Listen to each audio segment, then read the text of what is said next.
Alright, it's working. Hello everyone.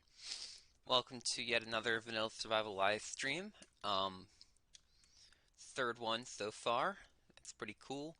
And um I guess I should start off by showing you guys what I've done since the last stream, which was all the way on Thursday. So, since that was so long ago, I've made so much progress. For example, you can now see that all of this is sand. And that's because I wanted this area to be a beach. So I spent quite a bit of time gathering sand and placing it down. Um, I had to do it one trip at a time simply because we don't have shulker boxes yet, but that was okay. This has been fun. So yeah, that's what the markings were with the cobblestone on last stream that I didn't, I mentioned them, but there were markings with cobblestone over here, which basically showed me where I needed to place sand. So, since this is going to be, like, island-themed this season, how can you not have a beach? Um, Starter house is still great. However, I do realize I have to move it up by one whole block, which I'm not looking too much forward to. It should be easy, but, or at least not be that difficult, but I still don't want to do it. I moved my, the wheat and the sheep over here, and no more chests are here. And it's because they're now inside my house. Um, it looks cluttered right when you walk in, but that's okay. This isn't going to be a permanent home. And I'm about to sneeze, I think. But we're going to ignore that. Um, I also decided to actually sort my items. I had a bit of trouble with that last season, though after a bit I did manage to get myself pretty good with the chests manually before I had the sorting system. And I have quite a few chests. Of course, you have a valuables chest. I have mending books, and we'll get onto that in a bit. I have pick step, which we'll also get to in a bit. Actually, no, I'm going to forget. I ended up raiding a bastion because on the way to the desert, now that we have portals, I was on my way to where I thought a desert might be. I was pretty sure there was one in the northwest corner of the world, and it turns out there is. So I had been going through the nether to make a portal to there, but I saw a bastion and decided, let's raid it. I didn't raid too much of it, just where the majority of the chests were. Um, did a bit of mining.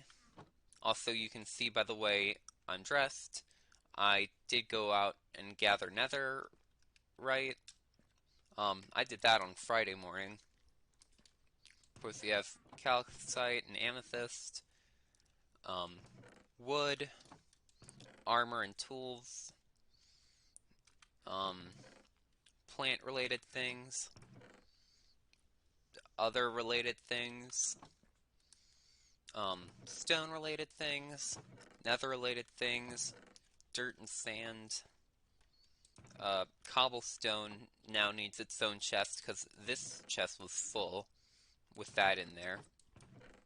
Food, redstone, mob heads, miscellaneous blocks, and gear for an emergency. And I'll get to the emergency thing in a bit. Let me grab all this.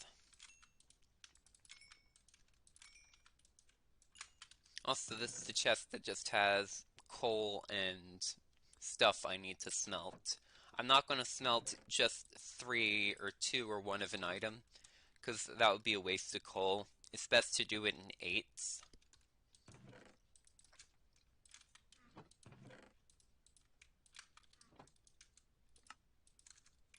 So now that I just looked in there, that should get smelted.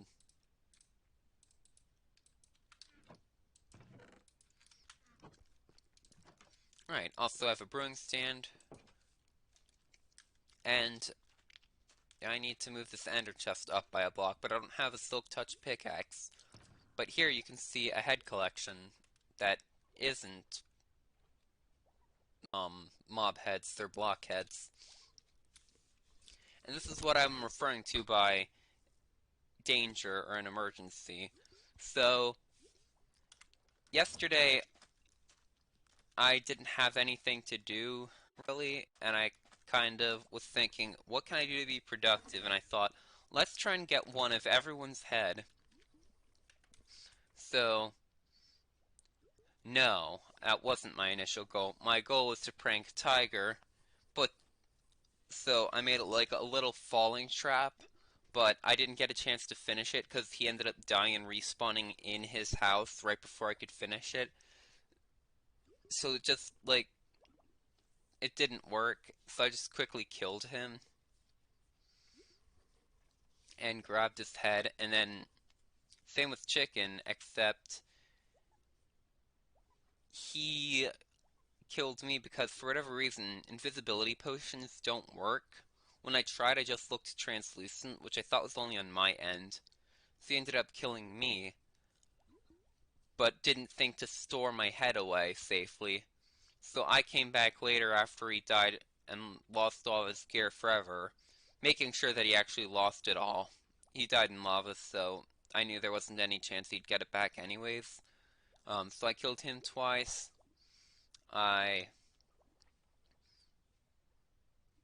Oh, right, Villainisti actually gave me his head. I tracked down where Punny and Villainisti live. They live together. Um, he said, "Don't kill me, I'll just give you one of my heads." And I'm like, "Great." And Punny's like, "No, I'm not giving you my head." So I, uh, hit him a couple times. He logged out, and then I just waited for a bit, and then he logged back in, and then I killed him. And Irish also gave me two of his head. So I just need two of Buzz Bomb's head, two of Buzz Bomb's head, and we're good. Um, moved on my axolotls here. One of them I actually named. That's all cool. Um, right, but with all the heads, people started getting angry at me and like wanting war, and also they want war with each other. So basically, there are four teams, it seems, and there are 8 players from what I know. Um, the four teams are Buzzbomb and Jack. They're on a team together, just teaming up. Uh, Chicken and Tiger are on a team together. Villainisti, Punny, and Seb are on a team together, and I'm just on my own team. So, Chicken and Tiger are no longer mad at me, but I think Punny still is, so I have to watch my back. Um, what else is there? Oh,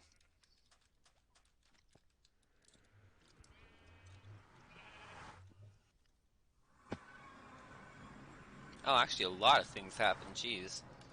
So, shortly after,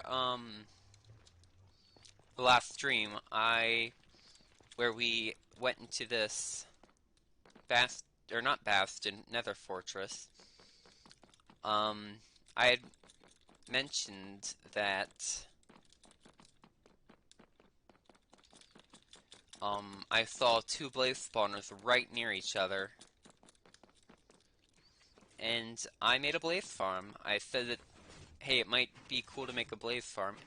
This is still running, that's not a good thing.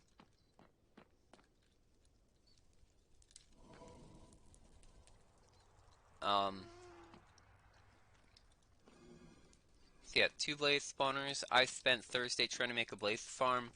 I made pistons, and that didn't work. Basically, they get funneled down here. But because I initially used pistons, they just get stuck in the pistons. But, so the next day I ended up getting slime and made sticky pistons, and now it works better.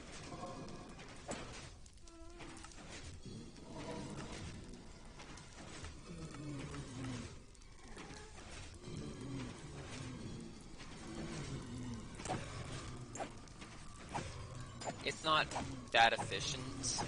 I'm kind of disappointed about that. I wanted this to be an XP farm, but it's actually really slow. And this is my enchanting table here. Chest I think was just to put stuff in while I was working on this. But I'm really happy with how this turned out. It's a cute little first week farm. And I don't want other people to use this simply because I'll show you why.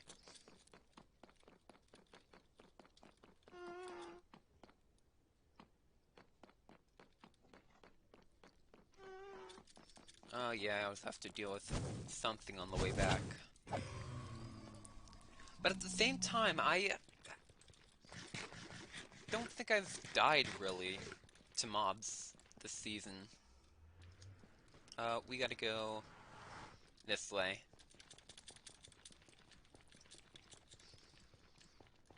I don't know why, but, like, even hoglins, they do barely any damage to me. And I was terrified of them last season because they did so much damage. Let me find one. Actually, let me show you, what else I did on either Thursday or Friday, I forget which.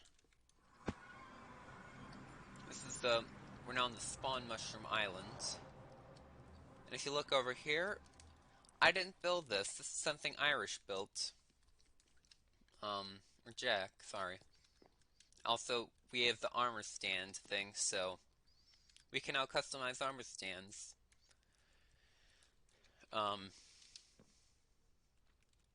Also, I have permanent access to mending books from here because of a deal Jack and I made. But I did build this.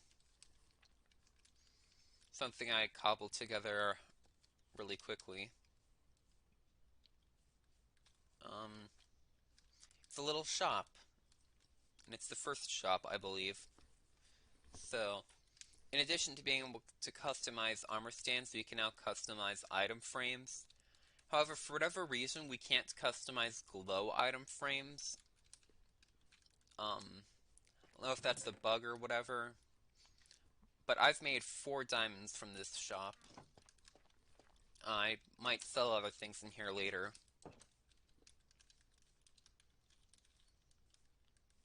And in between the last stream where I knew where nobody lived at all, with this stream, I now know where everyone lives. So, I guess I can show you around what people have been building really quickly.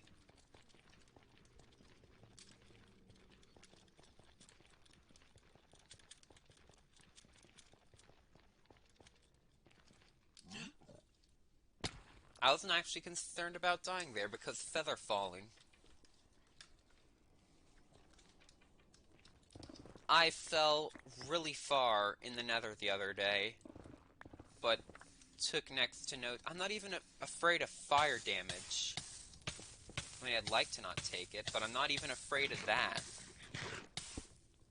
But I only have normal protection on all of my armor, so I don't know why I'm not taking as much damage. I don't know if it is just my armor.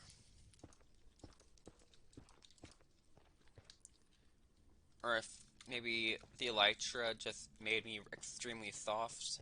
Which kind of would make sense because your chest plate makes up, right down there you can see, 40% of your armor.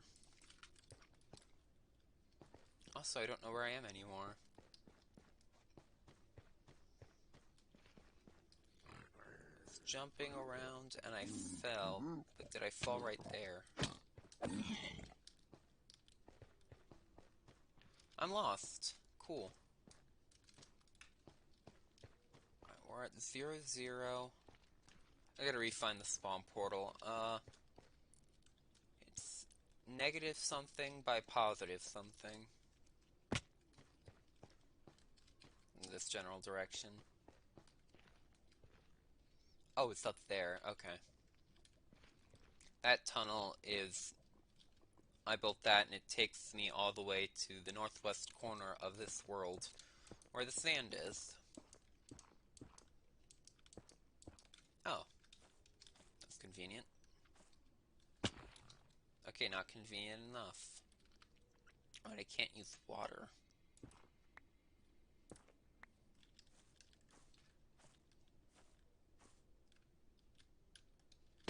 Oh my gosh, okay.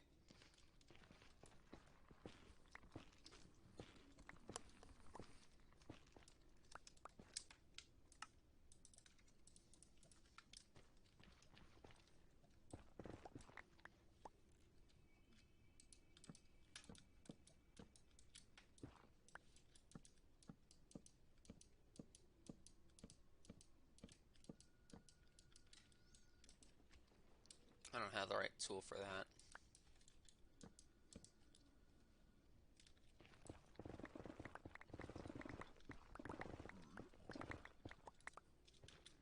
There we go.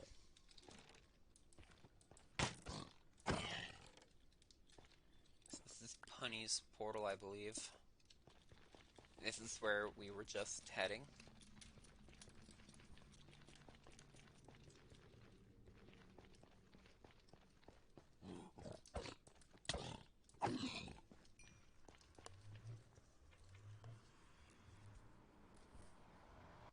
Alright. I gotta get out of here quickly.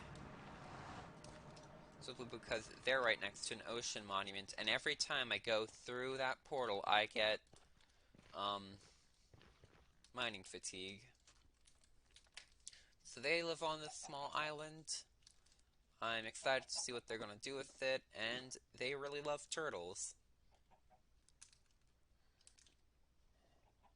Now, I'm not gonna steal their eggs, even if I really want to.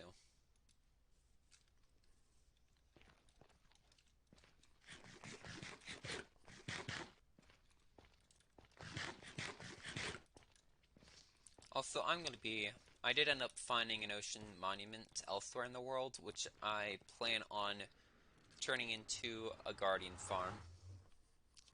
Simply because if I'm going to be doing a lot of building this season, like if that's what I really want to improve on, then I'm going to need a ton of different types of blocks.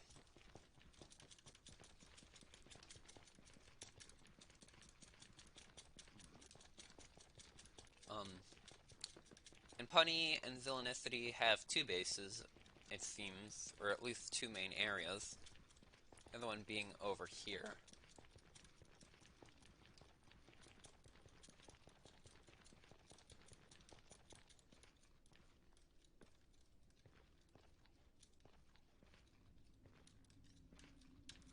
I might come back here later if I ever have stairs with me. Just place some.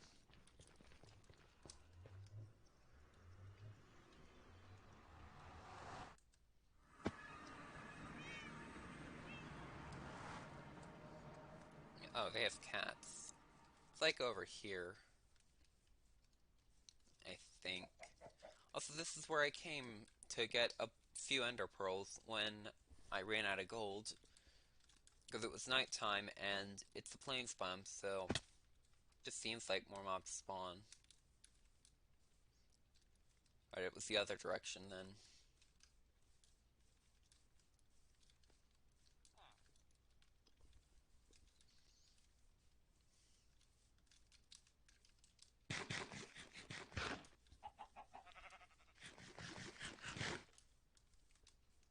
What the heck is this? I don't know what that is. I'm afraid to ask. Yeah, this is the other thing I observed. Might be an AFK box over there. Oh! So this is their iron farm. I knew they had an iron farm. Tiger made a deal with Villainicity where I forget what it was, but it would end with Tiger building villainous city and iron farm, and I've never seen one like this before. So compact.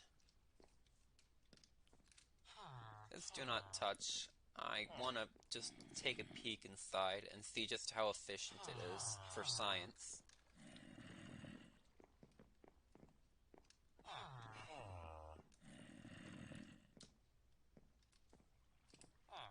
I don't see any more iron golems, though. Let's take a peek. Okay. They did end up saying that it was really fast. They might have just come here recently and taken the iron. Got a little throne. I want to sit in it.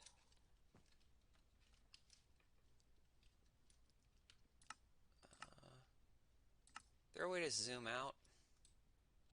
Oh, that's beautiful. I'm taking a screenshot. Wait, hang on. Gotta center myself. That's definitely gonna be a screenshot I hold on to. F5. Back to being normal. Alright. Never noticed that. I was here, like, right over at that throne yesterday when Villainicity gave me his head.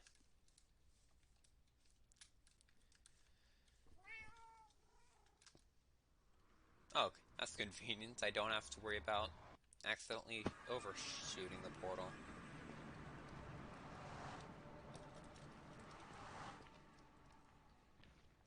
It's easier to get down at least.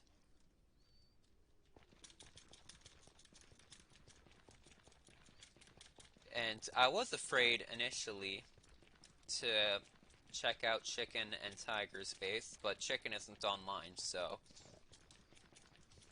even if we are at a truce, Chicken still wants my head, and I'm afraid of that.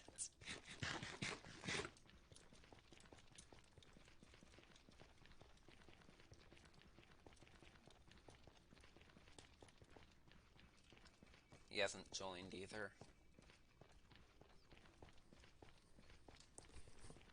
Alright, finding... Also, Chicken and Tiger live extremely close to Tiger and, Jack and Buzzbomb. So if I can find one of their portals, I can usually find the other. Oh wait, no, I've just remembered I built this. But I don't want to, I'm not going to take Tiger and Chicken's portal simply because I'm afraid they might have trapped it. Yesterday, I spent yesterday afternoon being extremely paranoid and building escape routes. The hell did he get 3 in a row? I thought they just attacked once and ran away. I have no hesitation to kill a baby if it's a baby hoglin. Simply because I hate baby hoglins more than normal hoglins. I keep telling him he needs to put a proper door for this. Do you mind? And he's like, okay, but there's still no door. This is Irish's place, or Jack's place. And I forget, this place disturbs me.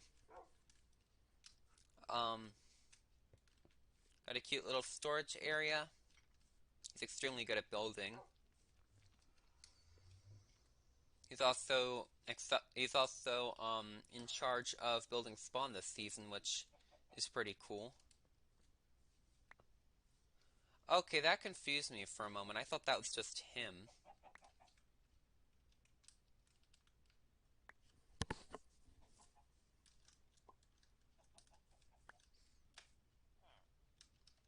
Right. So this is their place. It looks pretty cool. I haven't actually seen this. This is a villager breeder, I'm assuming. It is. I am behind on the villager game. Everyone has villagers so far, except for me. That's what the deal was. Villainicity would give Tiger 2 villagers if he built them an iron farm. Don't know what that is. He's using a telescope. He doesn't have Optifine.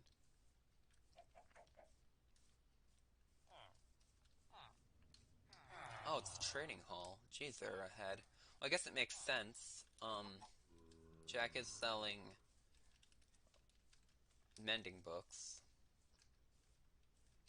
But it's okay, because I know I have permanent access to them. I'm not gonna just take their entire stock every single time. That sheep just... Okay. The sheep didn't just fall to its death, but I'm still gonna kill it anyway. Don't know what that blue glass J is, but that's been there. Actually, so Jack, I was at Jack's base a while ago for some reason, and later on, it wasn't until I believe Friday evening that I discovered Chicken and Tiger's base on complete accident. I went east of my island, it was more like southeast, and was looking for mobs to kill, so I just decided, let's go on an entire journey. So I went in like a large loop, and then I ended up just over there. It should be where their base is. They had talks of moving after I decapitated both of them.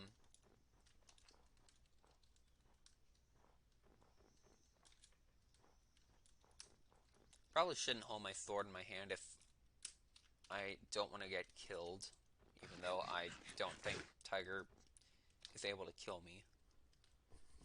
So that's Tiger's house. They got a little farm. This is actually how I usually get here. I just go up there. Looks like he has a glowberry farm. I thought I was the only one with glowberries, so now I'm a bit sad. Oh well. Like, they're that useful anyways. Right. So, he's got a house. This is actually where I set up the trap. He has, a few axolotls and a little aquarium. They bragged about having a rare purple axolotl. There's a brown one, a light blue one, a yellow one, a pink one. Oh, there it is. Purple one. That's all cool.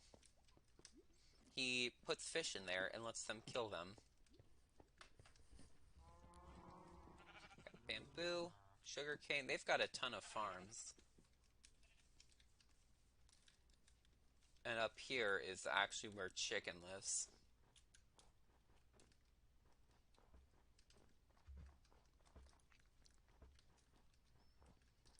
A farm and a waterfall and a cliff.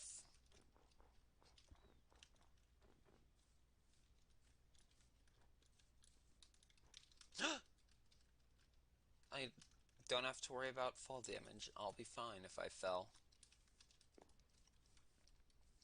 Alright, so I was down there when I was killing sheep, and I saw a yellow sheep, which confused me, because I was like, yellow sheep don't spawn naturally. And then, like, do they? And then I look around and I think, well, I'm in a sunflower forest biome, so maybe someone died the sheep, but... And then I look slightly over there, it's out of my render distance, but I saw a crafting table, and I thought, okay, maybe someone lives near here. And then I turn around and I see this giant cliff that looked extremely man-made, so I assumed it was Punny's base, because he kept talking about terraforming in mountains. But nope, it's chickens. We've got dogs, and each time I'm here, I have to choose a head.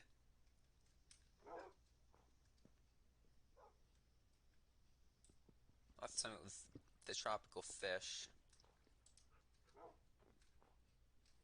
It's just something I kind of have to do. By that I mean I just choose to do it because it's funny.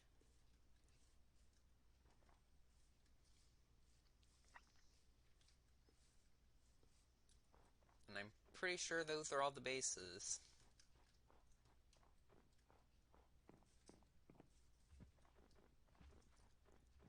I feel weary to take their portal to get back to my base, but at the same time I'm lazy. So I'll take their portal.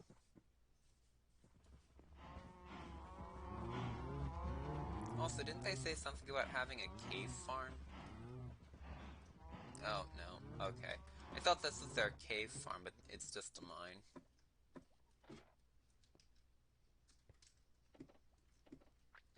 I thought this was the cave farm that they mentioned. This area is pretty cool.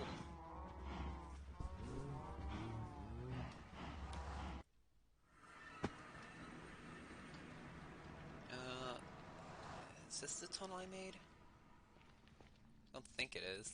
No, it's not. Okay. Yeah.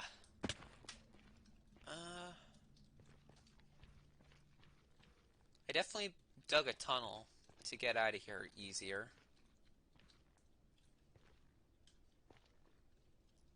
Maybe it wasn't a tunnel. Part of it was a tunnel, and I think... The heck is it? Oh, here it is. More lava than I remember. Is this the way down? I don't remember. I stopped coming in this portal after yesterday. Yeah. Yeah, they do hardly any damage, so I'm not afraid of these guys anymore. Until I get Elytra, and they'll probably do more damage.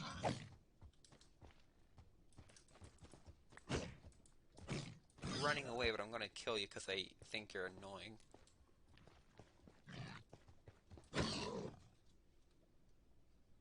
I don't... Maybe I have to go up.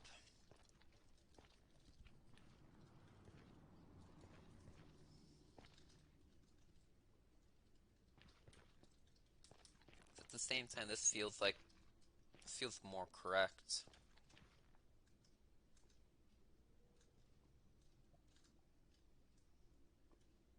Yeah, this feels slightly more correct, but also not.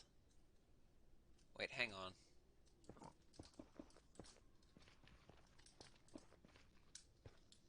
Yeah, this... Oh, no. Wait.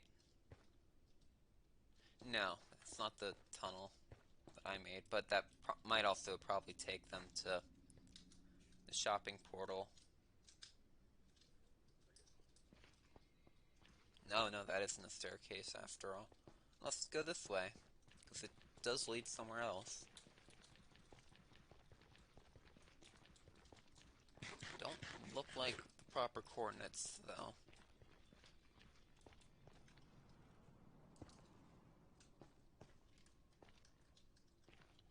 Alright, well this definitely is the spawn portal right here. So how do I... Okay, well that's annoying. How do I actually do it?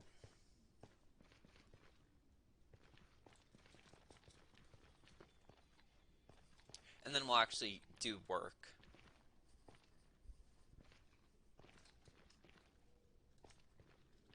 Oh, I had to come down here. Okay, I was blind. And I need to grab more food by the looks of things.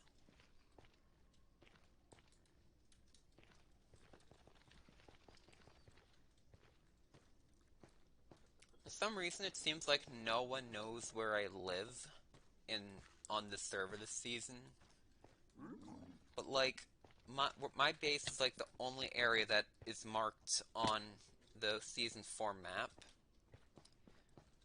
Aside from spawn.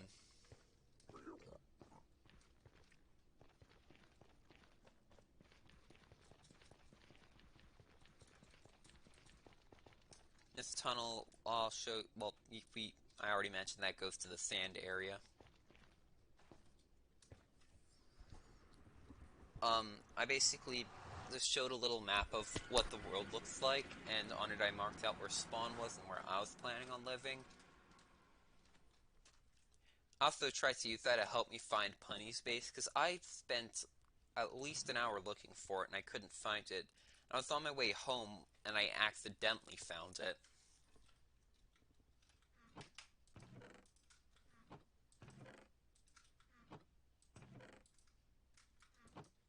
Did I put food in one of these? No.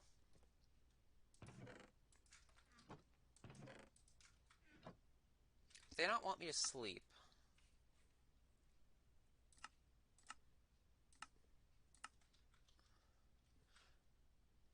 I'm not gonna sleep.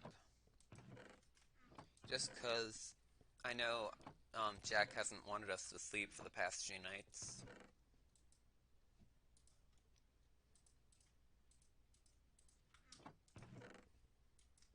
Perfect. Alright, I suppose we can work on the coastline a bit more. After all, this isn't actually all of the coastline finished.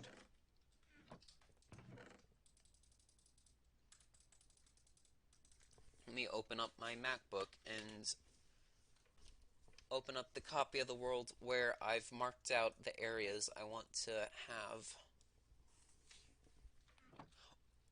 Or, I don't know if I've marked it out well enough, but I could work on one of the few jungles areas.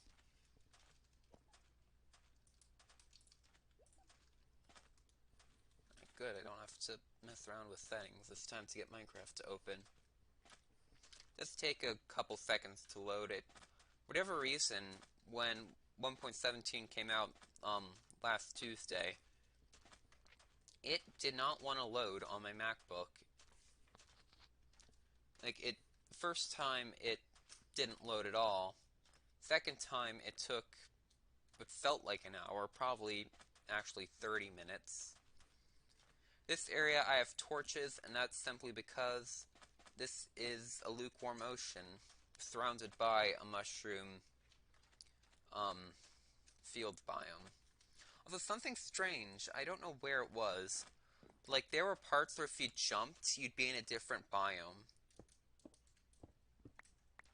Oh, like right here.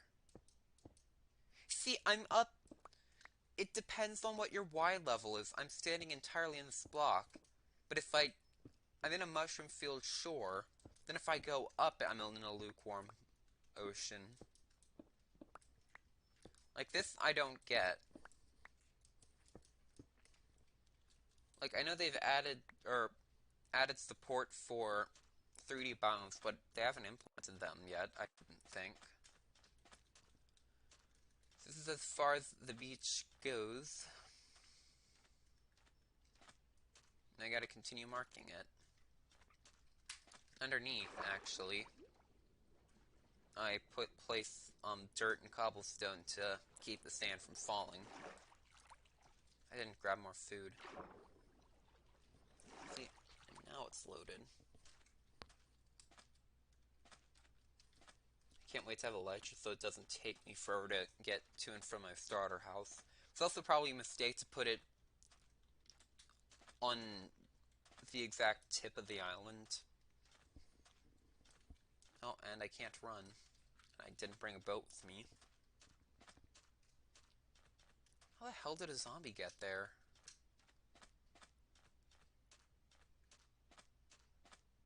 I'm confused. How the hell did a zombie get there? Standing right there. Is another one of those 3D biome things? Well, I'm concerned and confused.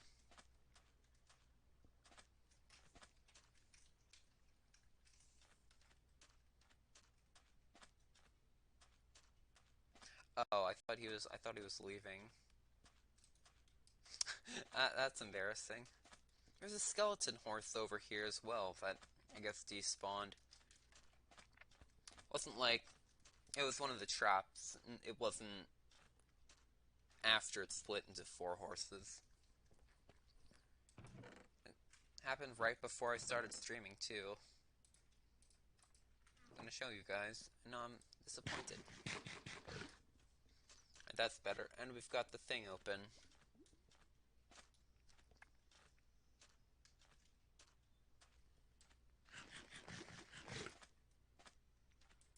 Also, yeah, I mentioned in my last stream that I'm gonna be streaming slightly earlier these next 2 weeks, simply because I'm gonna be busier in the afternoons for the next 2 weeks. I probably still could get away with starting streaming at noon, but you never know. So under this, as well, one other thing I want to show, where this lukewarm ocean biome is. I've been building this. I started on it late last night, shortly before going to bed, and I finished it right before starting the stream. And this should look familiar. It's the beginnings of a creeper farm. That's because on Wednesday, 2 days now, we're going to be fighting the Ender Dragon. And after that, I'd also like to go out and grab an elytra or two. Which is why I have 2 mending books in my double chest. Right. Still have yet to empty it out. But, Rose, I can just put it entirely underneath the sand and it'd look out of the way. Because I want this island to be all about looks this season. Last season it was okay to have a creeper farm off the shore. But this season I kind of can't really think of a place where I could make it visible in the ocean, but also have it look good, or at least not look bad. So I realized I could just bury it. Let me look for where I left off on this. So I need to make this diagonal line go all the way here at 514, 1434. Again, this is just me marking out an area. I'm going to come back here and place sand.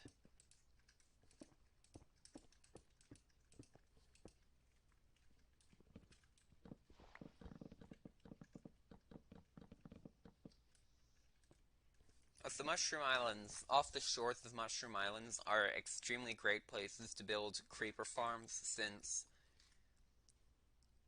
the spawning area, there are no hostile mobs in a good chunk of the area that you're in. Or the surrounding area, I should say. So you're already at an advantage. And second tip is definitely build them in an ocean, because there's no land for them for other hostile mobs to spawn in, aside from the caves below. This line needs to go.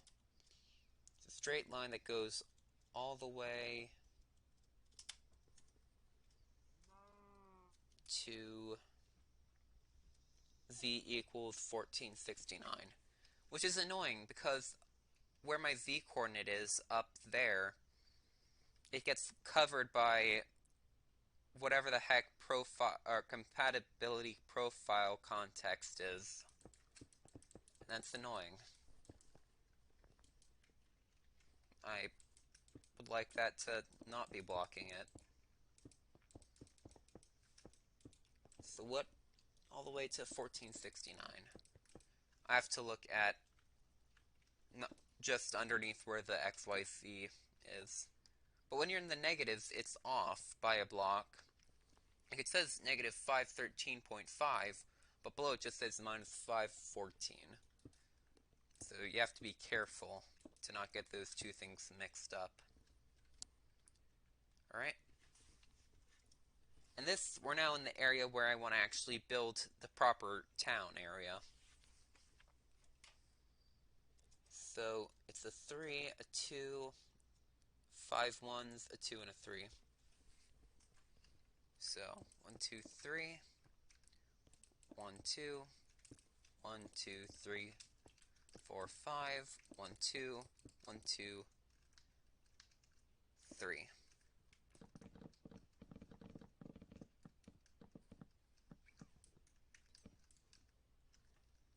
Actually, the beach will extend slightly inwards because the town is going to start. If I were to do town markings, I'd choose a different block and go like that. But I want the town area to be slightly elevated. So like we have walkways, and then you have to take some stairs to get down to the beach itself.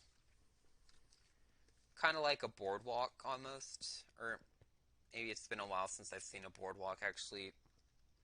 Boardwalks are typically closer to the beach. I haven't been to the beach in 4 years. So 3, and then a straight line that ends at x equals negative 561. And this is how I've been doing this the whole time. It's really not that hard to at least do the marking. This area in particular, I'm going to have to do a ton of block breaking to flatten this out.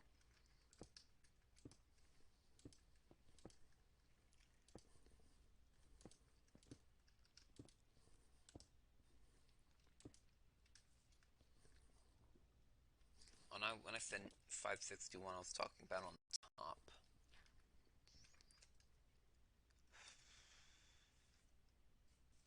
Alright, and that's as far as I'll go for that. Now we have to do the water side border.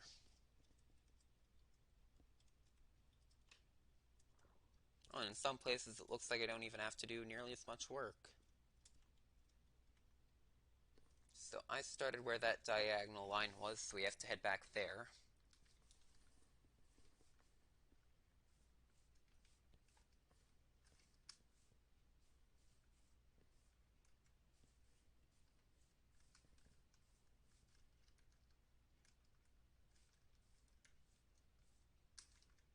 Hmm. So I want the beach to pretty much stay at 2 Y levels, those being 64 and 63, or in this case, 62 and 63. Because beaches are typically flat, at least from my memory. Oh great, a spam call from Michigan. Well, I don't happen to know anyone from Michigan, so I'm going to hang up on them. Right, so a diagonal line starts here, so I have to first find where I left off. So 3. Oh, it's 4 3s. That I remember doing, so we're right here. I did do 4 3s, right? 1. That's not a 3. A 1, 2, 3, 4. Okay, yeah. And now doing the water part's just a little more tedious because it's water. So 4 3 3 2. This is how I notate it in my head. 1 2 3 4. 1 2 3. 1 2 3. And 1 2 2. And we turn and we go. I didn't break these blocks. Right. 2 3 4 3 2. Okay, it's the palindrome. So 2 and 1 2 3 and 1 2 3 4 and 1 2 3 and 1 2. Then 3 1s and 2 2s. 1 and 2 and 3 and 1 2 and 1 2. Then a hill oh no, that's just a 1. And by the looks of things, where I don't put markings is where, like, for this area there are no markings. That just means the beach's border is this.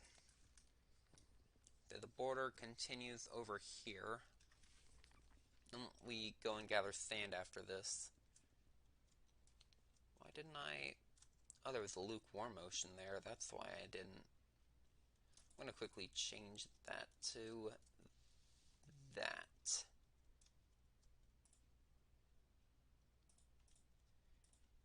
Yeah, that looks way better. Okay. So right here, I cut this out. Wait, what? Wait, where's the lukewarm ocean? Oh, it's further. No. Oh, wait. Again, 3D biomes. What is going on?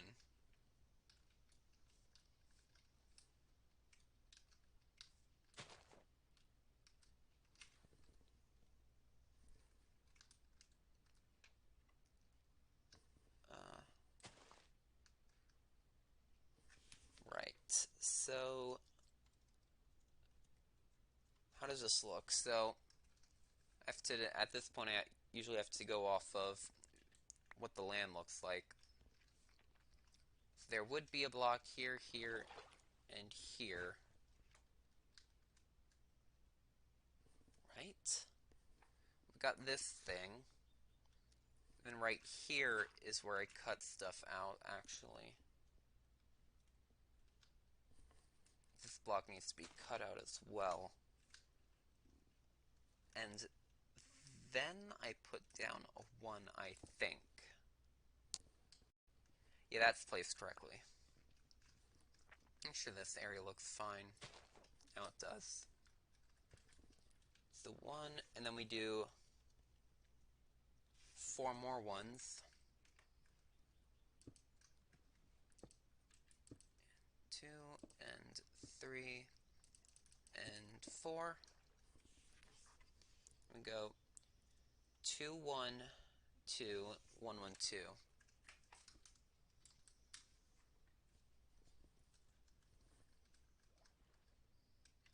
And 2, and 1, and 2, and 1, and 1, and 2.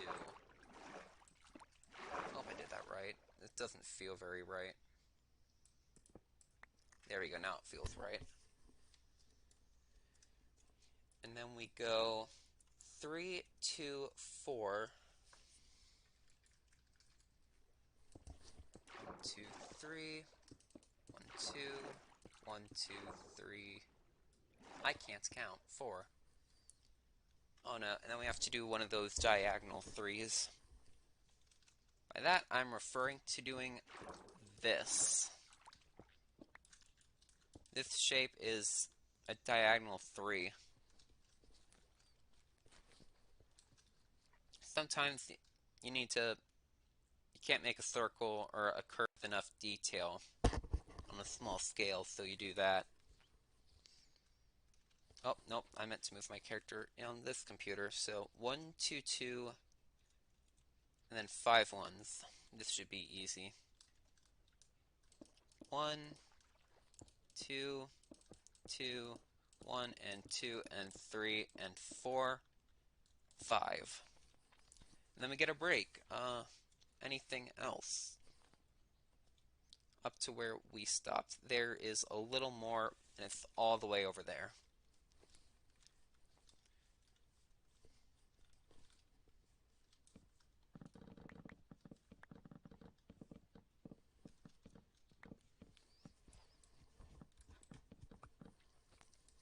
So with the city, right? I am afraid I'm not going to be able to finish it in time. And that's simply because I don't have the best imagination to come up with buildings.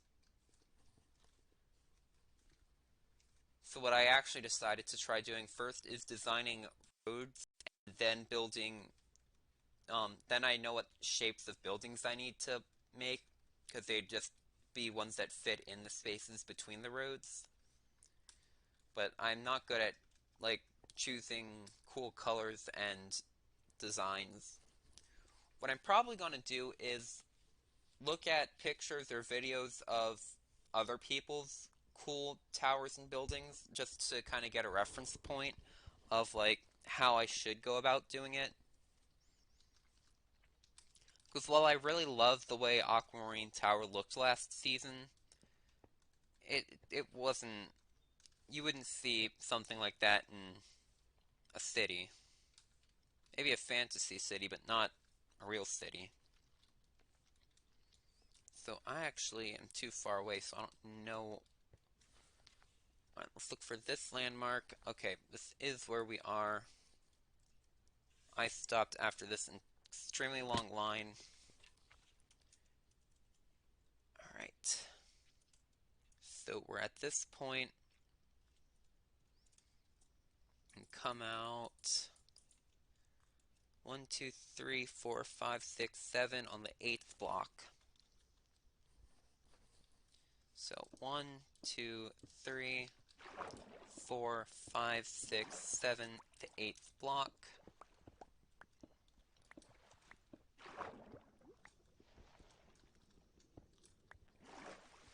Cool. So I love the corals over here. I forgot about those. There's that tiny mushroom island, and I don't think I have a plan for it. I could just keep it that way, or actually do something with it. Oh, hello. Maybe I may not have to worry about hostile creatures on land, but drowns still exist. Right, so from this I have to go 3 to the left and 4 to the right. 1, 2, 3, 4, and I got left and right mixed up, didn't I? 1, 2, 3. Yeah, I definitely did. Then we do is that a 7? A 7 and a 3. 1, 2, 3, 4, 5, 6, 7, and then 1, 2, 3. Alright. And that's where I'll stop with marking.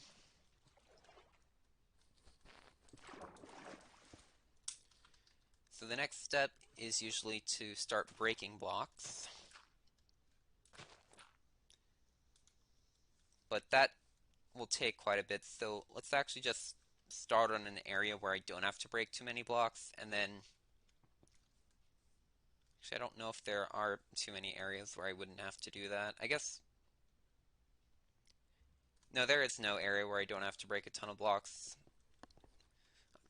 Got most of the easy stuff out of the way, except for right there. There, I had to break quite a few blocks because that was in the way.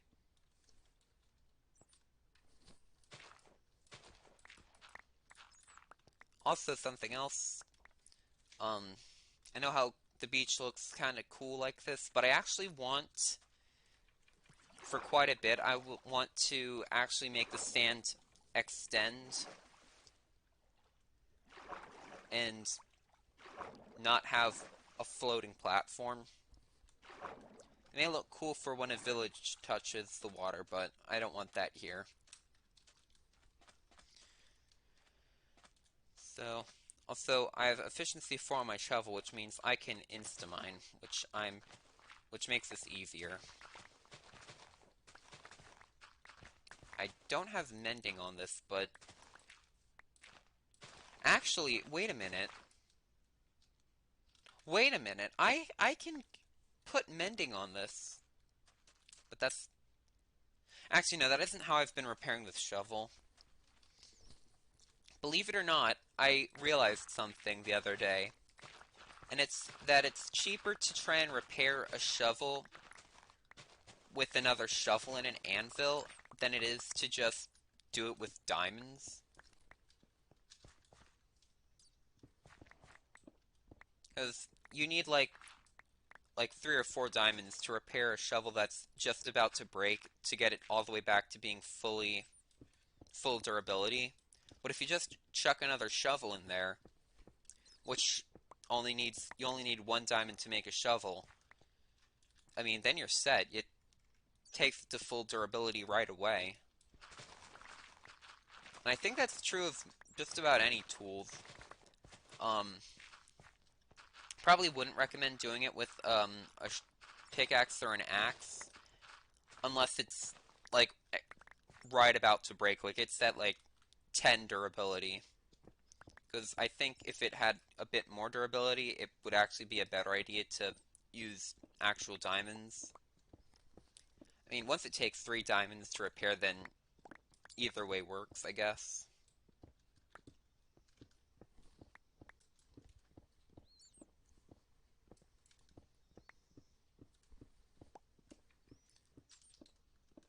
Can't wait to see how this place turns out.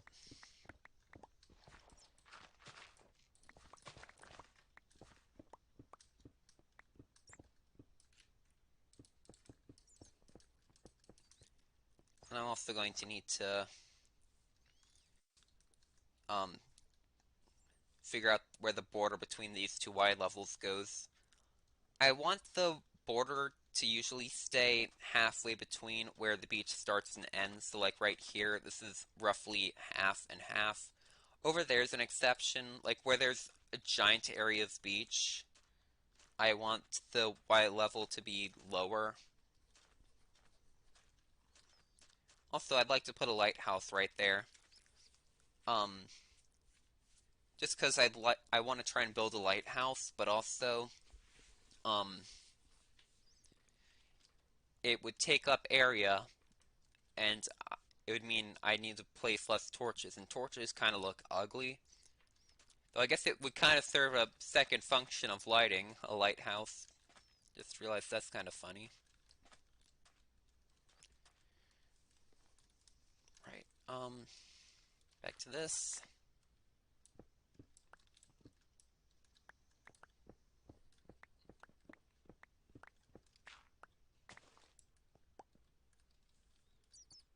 This is a straight line. So I'm gonna do diagonally, like take care of this diagonal area, and then I don't have to look at this again for a while to reference where I need to actually do the mining. And I can't wait to have a beacon again. This is taking me back to last season. But it was fun, kinda, flattening out my entire island. For this season, I don't want my entire island to be just flat. I want to make that clear. That's how I kind of always went about living really anywhere, is I'd want to flatten out the land first. Pretty sure I did that in where my Season 2 starter house was as well.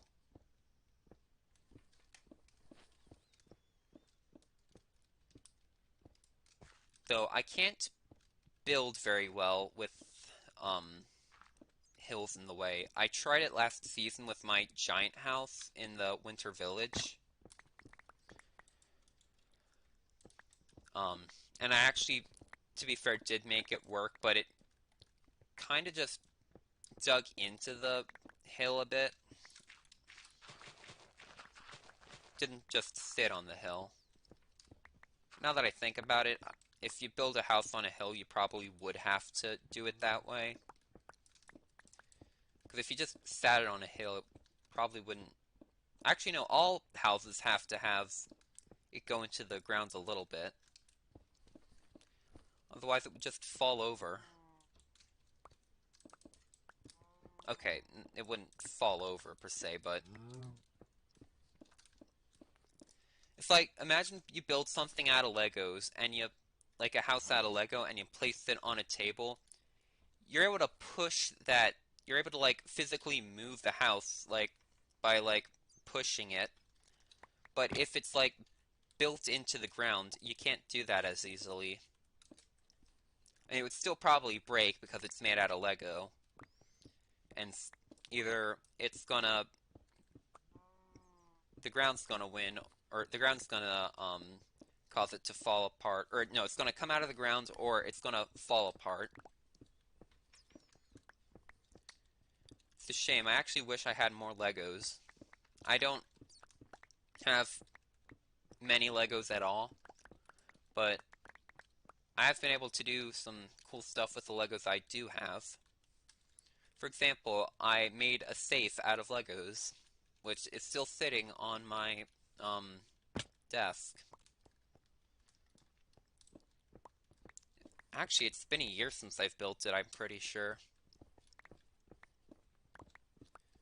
I built a safe like it when I was in 5th grade, but ended up taking it apart. I don't have anything to put in there. It's also a shame because making a Lego safe is kind of, it's not going to work too well if you actually want a safe. Like, I'm sure I've done this before, but I don't like it when people say, I'm leaving, bye, but then they instantly leave before I have a chance to say goodbye to them. Like, I want to be polite and say goodbye to you as well. But, I mean, it's Lego. You can just take the safe apart. Except for this one guy who actually managed to make one that, I mean, you can still use a saw to probably break it if you really wanted to. But he made a design for a safe that you can only take it apart if you've actually unlocked it, which was really smart. I remember really in middle school, 6th and 7th grade especially, mainly 6th grade, at my school we had a giant bin of Legos, and I kind of just, whenever we had a break time or anything, no, just break time, I would build with the Legos. And I remember I built a cool little concept for a vending machine where you put in like one of those flat Lego tiles as if it were a coin, and then it would like push something, and then out would come a tiny one of those cylindrical Lego, tiny 1x1 Lego bricks, which would be like a soda. Which I was never able to recreate because it was just soda. The whole mechanism was so dang small. Maybe I'm thinking of something someone else built on YouTube. But I definitely built a Starburst vending machine. I know because I ended up having Starbursts with me and I was actually able to test it, and Starbursts did in fact fit.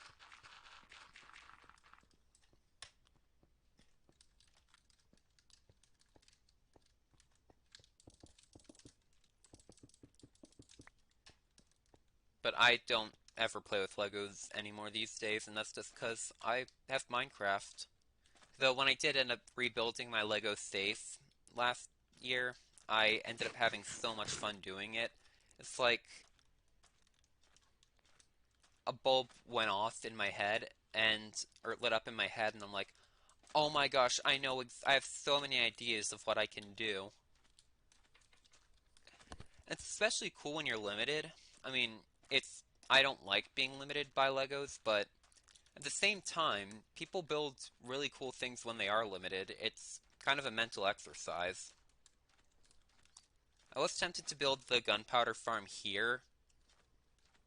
Looking back on it, it would probably be an extremely tight fit, assuming it would fit at all. But my base is going to go right over there, and the city is probably where I'd spend a lot of my time. Oh, sorry for not reading chat. Hey, Villainous City. Hopefully that comment wasn't old. But building the gunpowder farm over there means I'll be loading it more often. Still don't know if I should sell fireworks this season. I mean, it couldn't hurt to. My game volume. Oh, you know what? I have my earbuds in still.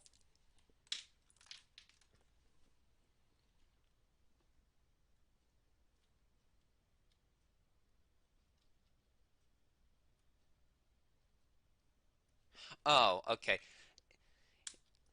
Uh, handmade skulls, or are they made automatically? I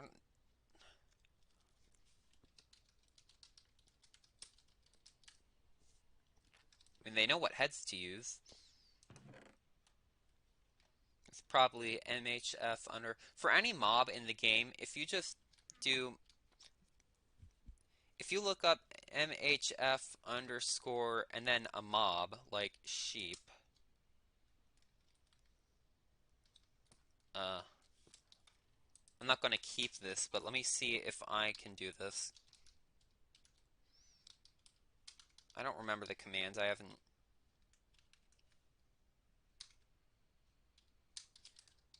Craft. Oh, they they changed the dang commands around to always include Minecraft, and then they did all this crap. All right. Player head.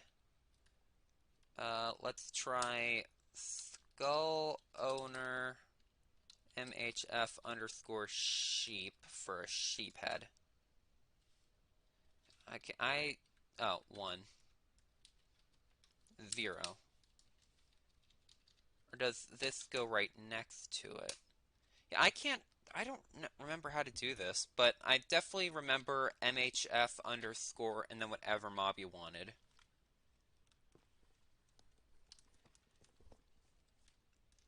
What was I doing? Right, this.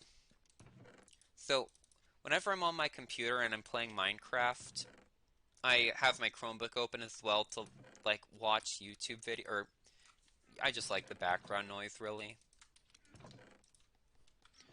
But, I'll have my earbuds in, and then over top of them, I put my headphones, which are connected to the computer where I play Minecraft, and I had my earbuds in, which kind of dampened my hearing a little bit. Usually nothing too exciting is going on with Minecraft sounds, so it's not usually a big deal. Mainly sorting these is going to be the death of me. It takes so much time.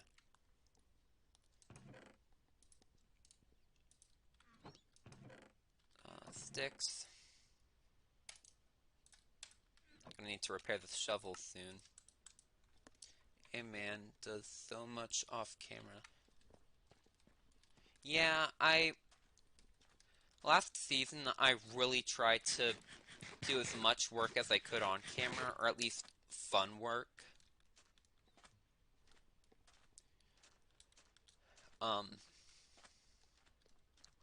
don't know if that was a mistake or not, because I definitely remember after Season 2 ended, I I would always take, like, of course during the first few weeks of Season 2, I was so hyped and I'd stream a lot, but then I kind of didn't stream as often, but I'd still be playing. So then each time I did end up streaming, like, quite a bit later, it would, this whole place would look, or the place where I was building would look unrecognizable because it had changed so much.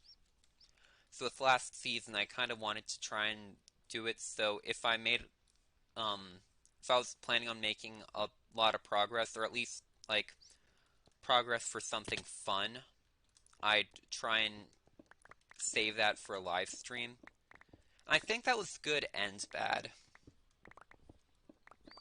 It was bad, well, it was bad because I was reluctant to stream if I didn't have something fun to do, or I would, like, need to rack my brain for something fun to do. Or at least something interesting. Like, I didn't want to do a stream where I was just mining. I did end up doing a couple of those, but I didn't want to do them a whole lot. Netherite mining streams I gave a pass just because netherite mining was new. So I thought it would classify as being interesting. And I try and save the uninteresting work for when I wasn't streaming. For example,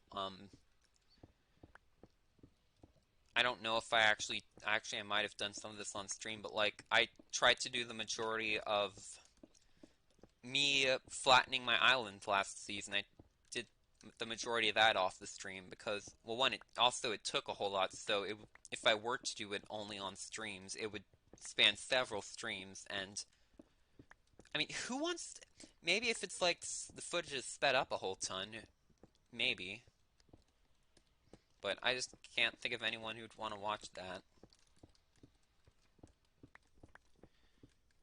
Which I guess I'm doing right now, but on the contrary, I don't have any. it's like a curve, right? At the beginning of the season, you have no plans, like for right away, simply because, I mean, you've got other things to prioritize, like gathering resources and materials. Um, Once they have villagers and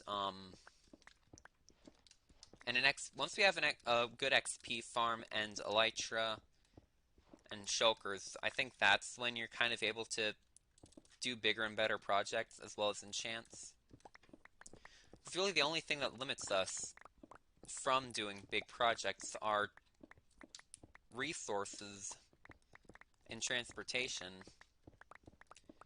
And for resources, you need good tools, as well as building in general, you need good tools. Um,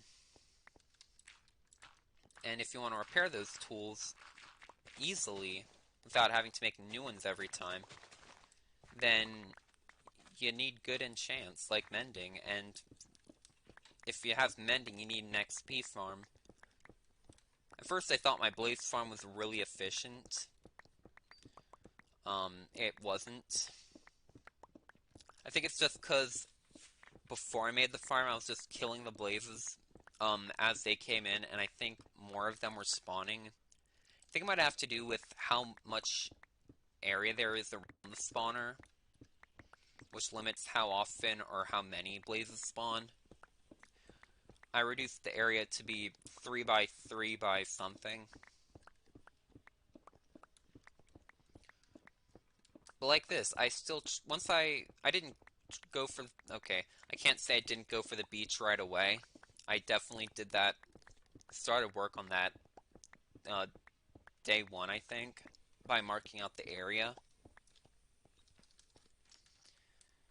But, like, I wasn't able to, like, really go for it until I had a good shovel, which had Instamine for sand.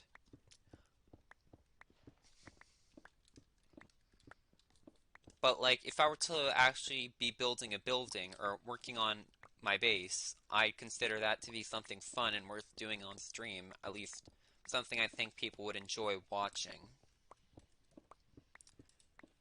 Day one usually gets a pass for doing mining on camera. I mean, you can get away with doing anything on a day one stream. It's day one. Of course you can't do something too interesting, aside from reactions to all the new features, but as the server admin slash owner, I kind of have to keep up to date with everything just so I can make good decisions on like what to do. For example, if I hadn't known or hadn't been keeping up with the updates, I wouldn't have known that they were actually adding a command to make it so you only need one player to sleep. If I didn't know that, I would have just placed down command blocks like I did last season, and it could have made the server laggier. I don't know if the single player sleep thing contributed to lag or not, but it was definitely one chunk that was loaded all the time. And now that we don't have that, it's one less chunk to be loaded all the time. As well as other things like keeping up to date with the information, like the 1.18, 1.17 split. That was definitely an important thing to know, because otherwise I wouldn't have been able to have made the decision to move the world border, or one side of the world border really close to spawn. Otherwise it would be centered properly, and then later on, I guess I probably would have realized eventually when I noticed there weren't new caves and cliffs. But, I mean, the West would have already been explored quite a bit by now. Or by the time I would realize. And people would have had to go a little bit further when 1.18 did come out. I have to stay informed, and it kind of is a shame because I don't have those cool whoa reactions, but at the same time, I do still get a few of those because I pay attention to, try and pay more attention to the technical things. But then again, I also never mind. I take that back. I'm making a texture pack. I definitely paid attention to those new features as well. Also, I definitely need to finish work on the 1.17 version of my texture pack. I mean, it was done, minus the Optifine, a good few weeks before 1.17 actually came out. But I wasn't able to, like, do connected textures for tinted glass like I wanted to because there was no Optifine to test that with. And I think what I did end up trying was replacing that texture with like glass in a 1.16 world and testing that way, but I think that test messed up or something.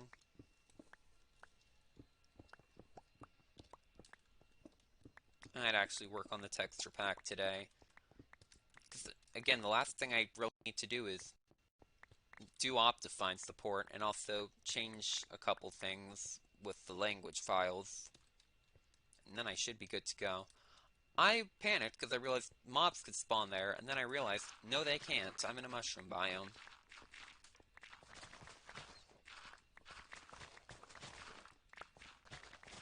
Season 3 is the only season where I haven't owned a mushroom biome.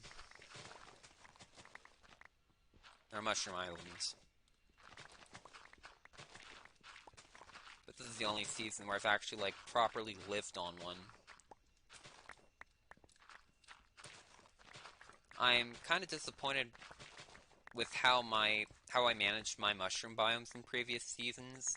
Like, I wanted those areas to be reserved for redstone farms, which makes sense. But there was just so much unused space. At least with Season 1, I actually at least tried to make the whole area look interesting by placing concrete everywhere. Season 2, I just turned it all to grass and then left the one side of it to die. I don't remember if it was north or south, or east or west. Remember the sun setting on sun rose on the side where the creeper farm was, so that would have been east. So that would be west, so I'd face this way. Yeah, the north side got no attention at all, it seemed. Oh, my inventory's full again. See, this is why I'd like having shulkers, or I could just actually just bring a couple chests over. I don't need to hold on to this, but what if I do need it? That's usually my mentality when I play Minecraft. Unless it's rotten flesh, in which case I'm more than happy to get rid of it. But like, just blocks and bulk storage, like cobblestone or dirt. Actually, I feel like I might have used it all in the... I definitely feel like I used to... Maybe I just put it all in a shulker box right before the season ended. I know, I think it was right before starting the final stream of Season 3, I went around and put stuff I checked all the chests in my sorting system, and then if there was a lot of stuff in there, I'd put it in a shulker box. I think cobblestone was one of the things I did that for. Wait, no, this granite sometimes looks like dirt if it's right next to it. So it blends in. Coal, copper, shovels. Okay. Because I know I'm going to forget about my shovel's durability. Let's make a chest. I actually probably need a few more. I feel bad using crimson wood to do things like make chests or sticks. At least I did a lot last season. Don't know how much I'm going to use this. Well, he's not online, so I don't have to worry about sleeping.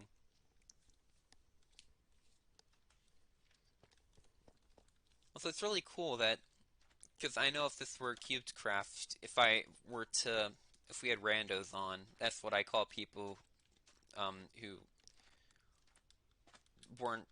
who didn't like actually become members of the community really.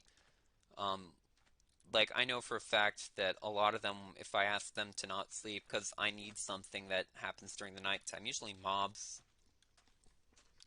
um, they wouldn't listen to me, or they just wouldn't, and they'd probably sleep. Which also makes sense because Spawn was dangerous last season. I really didn't light it up, like, at all. I mean, the Spawn Castle and, like, the Nether area, that was lit up, but once you get into the grass, your life is on the line. Right, hopefully that'll... Actually, I'm still probably going to have to make a trip back once this shovel gets extremely low.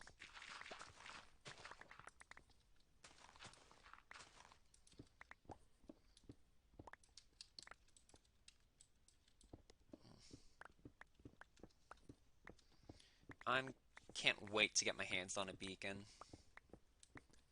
Gonna get haste 2 and clear this area out. The reason I haven't flattened this, or haven't been flattening all of this land in one go, is simply because I don't think it's necessary to everywhere. Like, there's an area, we're facing east. To the west side of the island, I want to be jungle and cliffs, but kind of like combined. Right next to the volcano, and the west side is the only side where there isn't going to be really any beaches.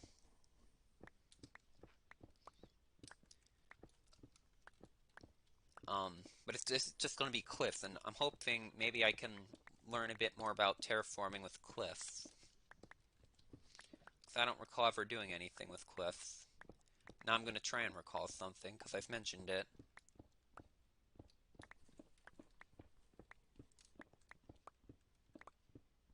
Yeah, I don't think I've done anything with cliffs ever. But I'm hoping I can whip up something, and basically, once you get over there where the town area ends, jungle will start, and then it'll slowly increase in Y level until it gets to a certain point, and that's when the cliffs really start.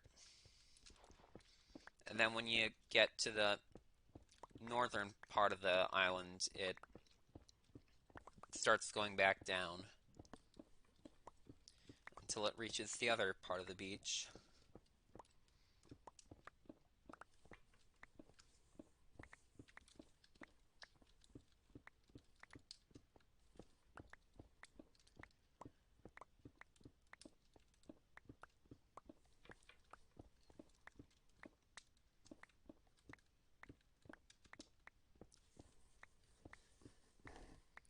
I'm also trying to think of any other potential projects I need to work on because, I mean, to be fair, I was anticipating building my island would take the whole season last season, which is why I rushed. Everything last season I tried to do as fast as possible, just because I was afraid I wouldn't have enough time to do it, which turned out to be not true at all. But something I definitely should have done was make backup plans for in case I did finish early. By that I mean other projects to really do. After I finished my base, I kind of had to just think of them and like one at a time, so I eventually would think of a project and then I'd do it, but I'd do it really quickly. Not by choice that time, but except for, actually no, okay, for 2 of them I did do really quickly. And then I'd have to think of something else to do, and then I'd do it. You can also kind of see that mentality with me, for example, the 2 projects that I really did try and rush. Working on the railway system, I realized, oh shoot, I might not have enough time to finish this by the end of the season if I don't work at a good pace. At first I was actually working behind schedule. I like divided up all the areas of all the lines into certain sections that I'd work on during specific weeks. Um, but by the end, when I worked on the blue line, I'm pretty sure I finished that in just 3 days. At least it felt like it. I don't know if that means me clearing it out, like clearing out the area, and also filling in everything with prismarine, or what, but that was the longest line, I'm pretty sure, but it took me the least amount of time, because I... Also, sometimes I guess I just have more patience and more energy to work on mundane projects. That definitely was the case quite often last season. And it's definitely been the case this season so far, too. Like, I've been kind of just chilling while building the beach, which is a long and boring process.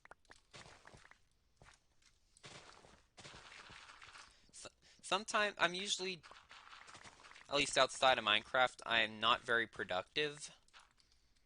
Mainly because I really love to procrastinate, but sometimes in real life, I'll just get a burst of energy and be like, I don't know why, but I feel extremely productive, and then I'll proceed to, like, clean my room for no reason. Or, like, try and find a cure to cancer, or anything. I feel like I can do anything I put my mind to. And then I just do it, and then the next day I'm back to being unproductive. Definitely, I think quarantine also kind of helped me have a lot of those moments where I just felt productive. Actually, even in Season 2, building the Nether tunnel system, I definitely was very productive with that. And that was extremely mundane and boring. But if you have music or some sort of podcast thing to listen to, you're usually fine. And by podcast, I don't mean you have to be watching a podcast. You can watch anything that's extremely long.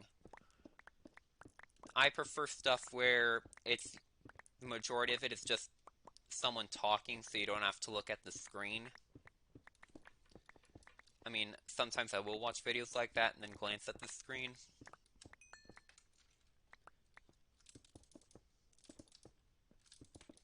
But yeah. You know what? I ended up finding a bunch of different things on YouTube I ended up liking. Especially while I was working on the island. I know they kind of get mixed reception, but commentary channels, I like those. I found quite a few I've liked. The Right Opinion I really liked. In fact, one of his 4-hour-long videos I watched the entirety of just while flattening one specific mountain on my island last season. It was, I think, towards the southern point, right near where the lava river was. I remember, and this is actually kind of sad for me because this past weekend I found out that she's been basically getting canceled. But another channel I really liked that I found out about, while I was placing down the snow in the ice quadrant, Creepshow Art just drew art while talking. And it would also be cool to, like, glance over every so often to see, like, how far the art pieces come along. Like, it would be like a sketch, like at the beginning of the video it would be a sketch, and then by the end it would be like all done and finished. Of course now, over the weekend I found out that she's been involved in some really bad drama, and I kind of lost my respect for her. But other channels too, or just any channel really that makes long videos that I don't have to look at the screen to watch. I got into podcasts again. I've mentioned this a few times. The official podcast. I didn't watch all of it. I watched probably 50 maybe. It might be too many. or 40 or 30 of their podcasts just while trying to clear bedrock in the Nether.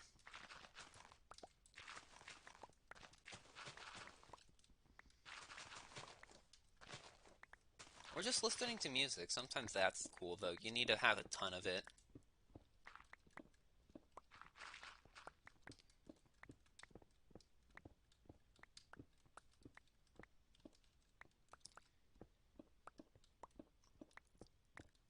Just realized it's a slow Monday, and that's probably because it's a Monday.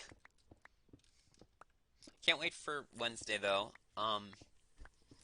Assuming I don't lose my gear, I should be all prepared for the dragon fight.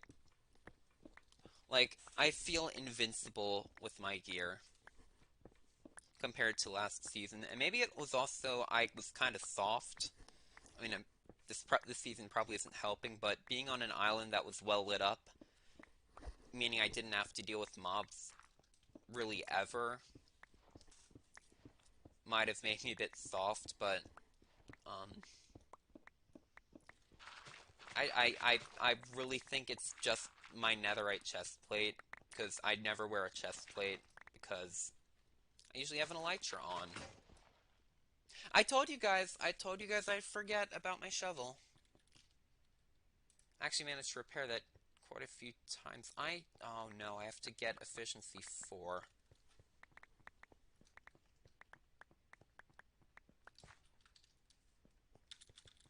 Which means 30 levels, and I'm not even guaranteed to get efficiency 4.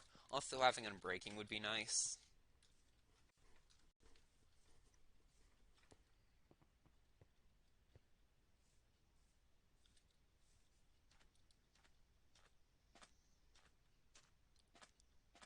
Now I turn off chat.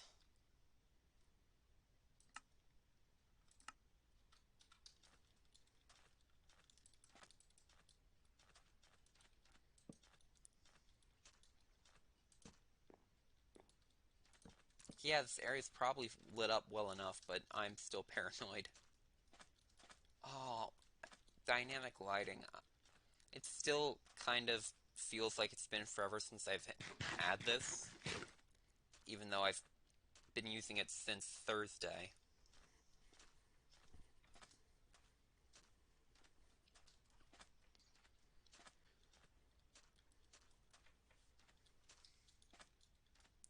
I need to breed the sheep more.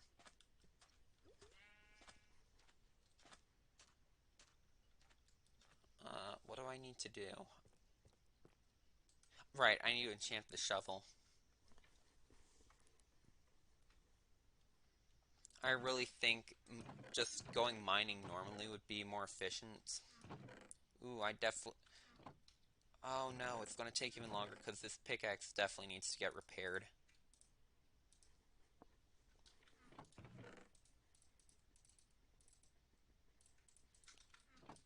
It felt like it took hours when I needed XP, but also had to repair my pickaxe as well. But once we defeat the Ender Dragon, hopefully within the next couple weeks of that happening, someone will have built a pretty cool Enderman farm. I don't actually remember what I did for XP in Season 1. Like, I believe towards the end of the season we did end up having an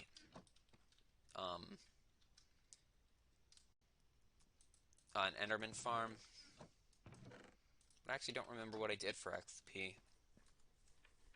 It's 1.12, so it couldn't have been anything from 1.13 or after. Oh, you know, it's probably Guardians. I had a Guardian farm. Oh, wait, I thought that was automatic. Hmm.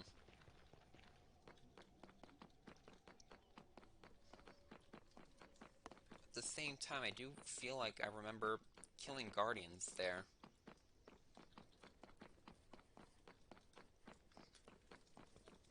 Maybe I used quartz.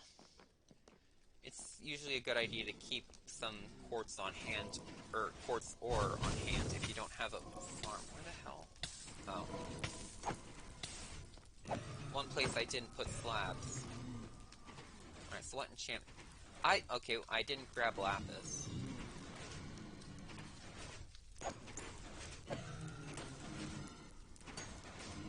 I don't get how he's clipping into that piston down there. Like, that happens sometimes, and I don't understand why. The reason there's slabs and stairs everywhere is, when blazes shoot fire, fire length tends to land on the ground, but if I have slabs here, then it can't land on the ground. Why is it getting stuck in those pistons? If it were just those pistons there, I'd understand why, but there are blocks up there that should keep that from happening.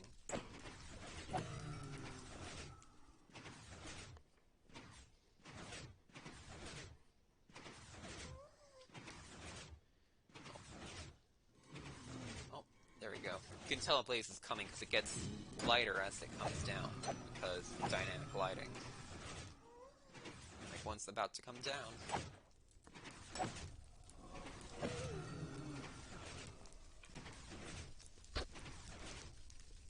This farm is extremely slow, but maybe it's actually really quick, and I'm just used to having instant XP. Alternatively, I could just make a new pickaxe, but I don't want to do that. I put Vending on this. Wait, no. I'd defeat the purpose of putting Vending on this.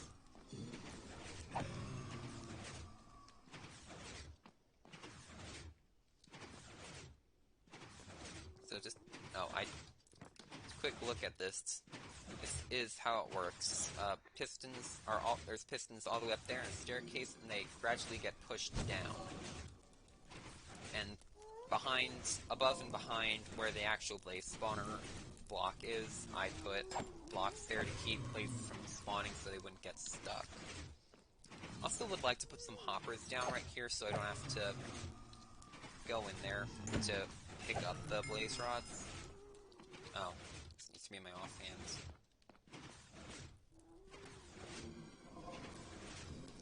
Well, I hear blazes.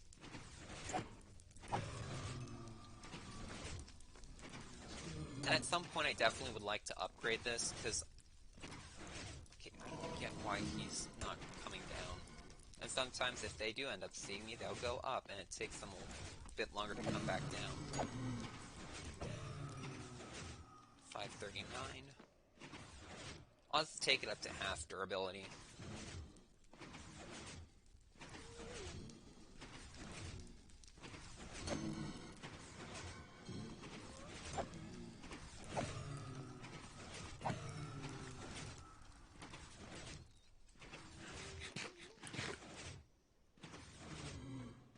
I've definitely seen blaze farms that work way quicker than this. In fact, I've built blaze farms that work quicker than this on Skyblock servers. Learn of a design where it used like slime blocks and pistons and push them into an area, and then it was a really efficient farm. I have 2 spawners, so it should be twice as efficient.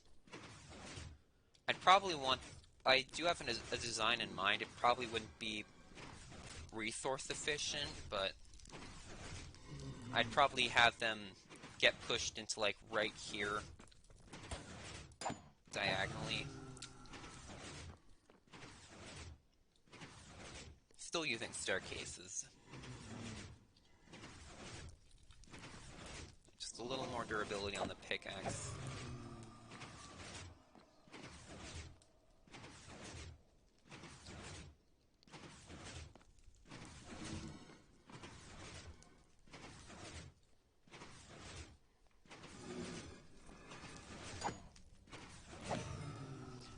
And that sometimes happens. I accidentally break the repeater.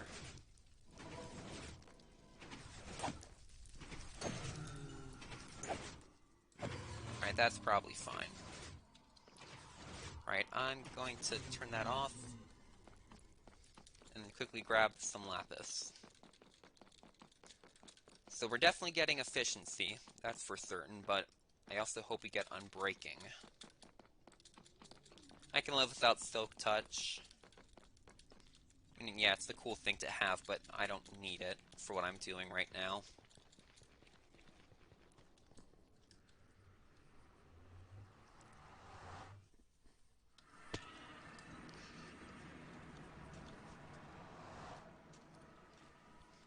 That's 15 more blaze rods, so I'll probably put them in the shop. Right, lapis. And some books, because I might end up needing to get unbreaking as well, separately. Excuse me. And I guess I probably could live without unbreaking as well, but it would just make my life easier.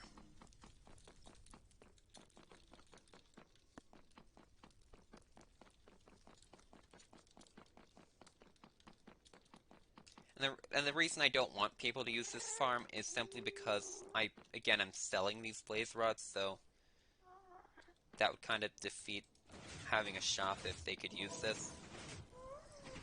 Also, it's kind of just, I guess everyone else already has their own XP farms to use. At least I know Chicken and Tiger do.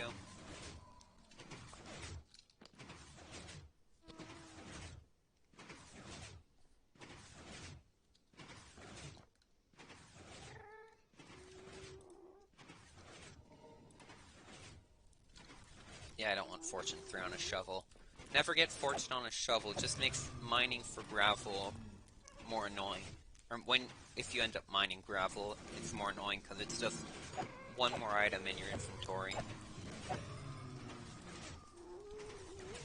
That's probably the only benefit to having Silk Touch on a shovel. Though then again, I guess you technically get more items because then you have grass blocks and dirt in your inventory. Or in my case, mycelium blocks. Instead of all of it being dirt. But at least grass blocks are more useful than flint. Like, I hold on to flint. I often put it in my valuables chests early on, and I don't know why. Like, I guess it's just another type of rock item, like diamonds or gold.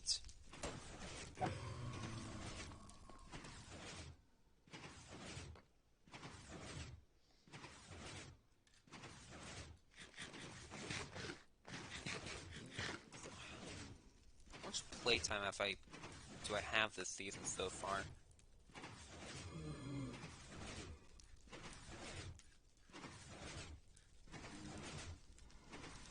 Yeah, 2.07 days.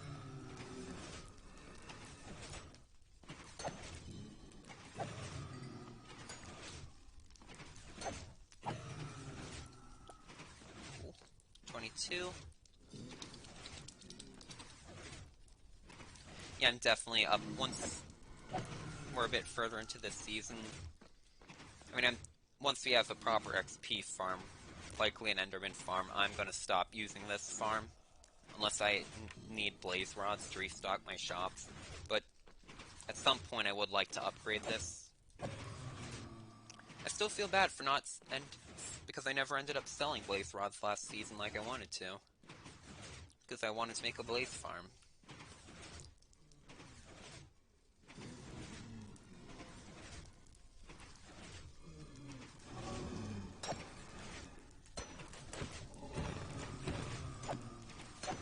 So I should probably get looting on this sword.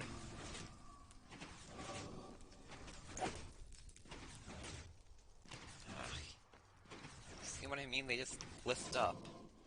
And it takes them a while to come back down.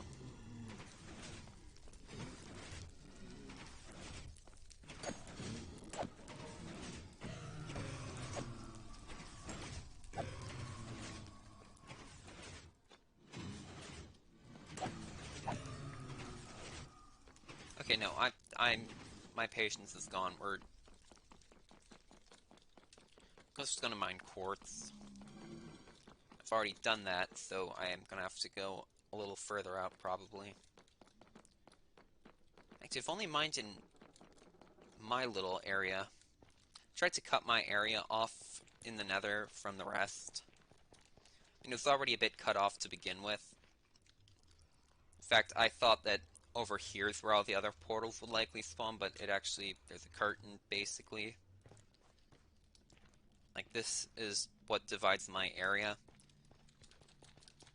And there's like this little area right here that's kind of cut off. It wasn't entirely cut off, so I cut it off. Built this little wall right here. What am I doing? Oh no, I'm not going to spawn, I'm mining quartz. Oh, how convenient. Quartz. This will end up repairing my pickaxe first, but I guess that'll be okay. Does this not give you XP? I thought... Okay, right. It gives you XP inconsistently when you mine nether gold ore, but I don't get why.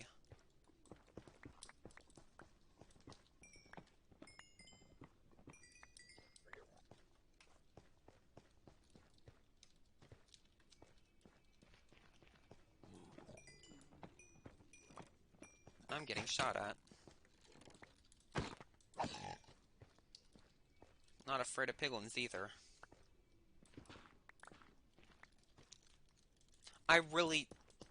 I've been saying this so often, but I feel like I'm invincible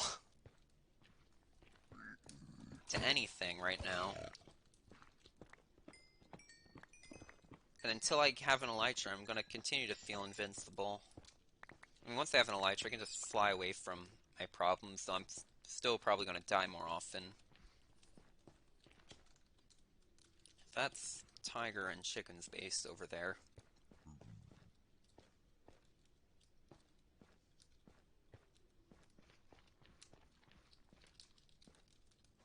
Oh, that's Irish or Jack's portal.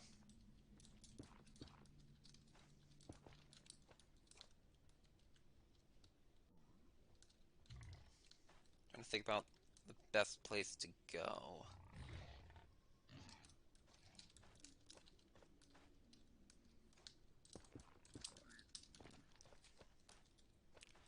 Also, I'm not worried about falling or lava either. I fell in lava, actually, yesterday when I was, or maybe it was the day before when I was actually picking up some lava. I, like, missed a jump and fell in. I was so certain I was gonna die, but somehow I didn't. But I don't have none of these have fire protection. And I was in there for quite a good few seconds. I didn't take really that much damage at all. Maybe at half health after it was all done.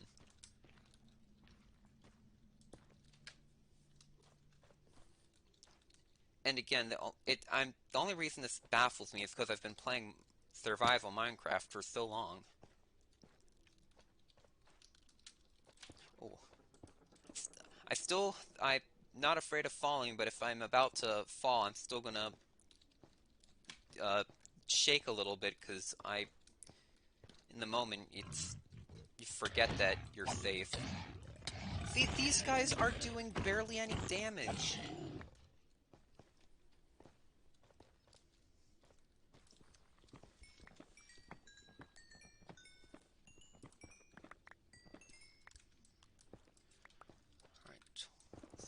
Alright. This thing still isn't repaired.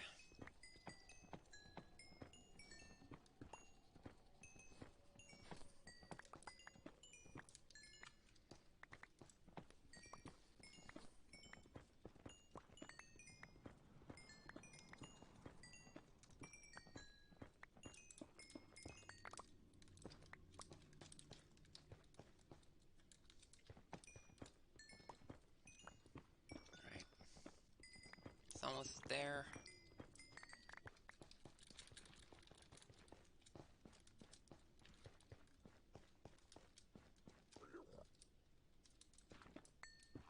Oh, just one.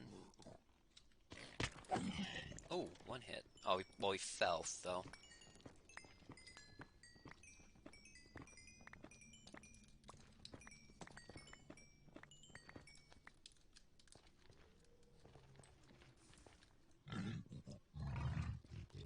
thought I saw an adult hoglin over here. I was confused because I'm like, I thought I saw. I didn't think it was a baby that I saw. I'm not afraid of you. Not until I get Elytra. There actually is a data pack that allows you to basically combine a chest plate and an Elytra into an Elytra that is as protective as the chest plate you combined it with. On a friend's realm, they actually have it, that data pack. And as much as I want that data pack, it in my eyes just feels a bit too cheaty.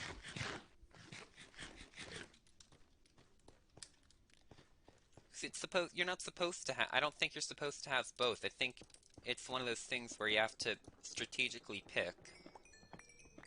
In my case, I usually just pick, regardless of strategy, the Elytra. But I think from now on, I'm definitely gonna.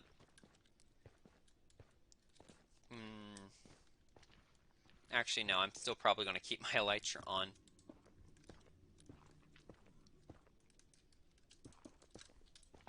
I'm never in an area that has hostile mobs for long enough that I need to worry about them and need to wear a chest plate. Usually I spend a lot of time in the air when I'm not working on a project. Going back here. More. Bore me. That was not meant to be a pun. Leave me alone. Can I get a hoglin head? I don't think I have one of those yet. Actually, I might. These zombie pigmen have the decency to leave me alone.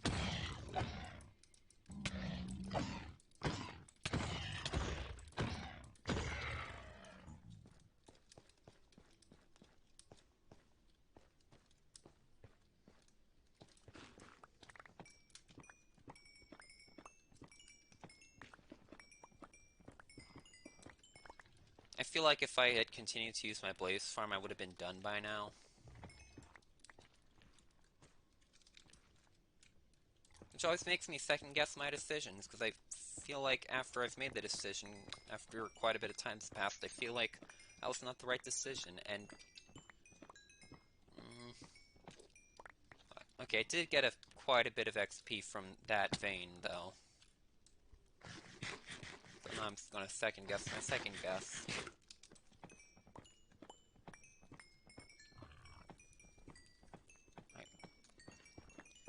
Best we can do is just hope we get Unbreaking 3.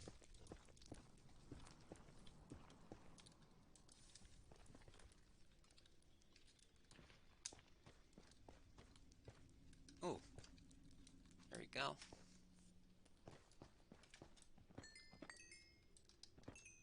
I don't care, I was in it for the court. Oh, a Bastion, great. That's the one it's probably the one I already looted. Based on where I think I am.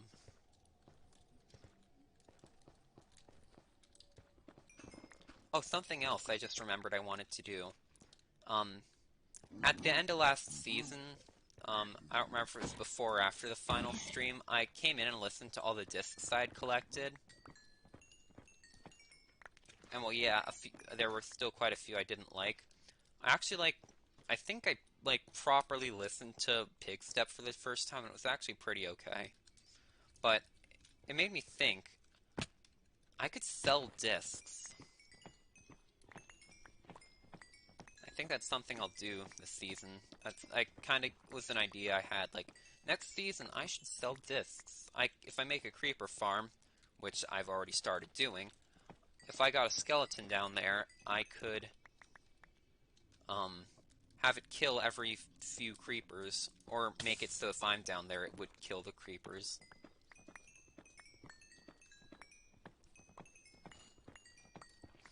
Though, would the creeper explode if the skeleton shot it without being aggravated with me? Would I have to hit the creeper first and then... Because For example, if a skeleton shoots another skeleton and you haven't hit that skeleton that's getting shot at, well, then it'll become angry at the other skeleton. But if you hit the skeleton and then the other skeleton hits it, it's still angry at me.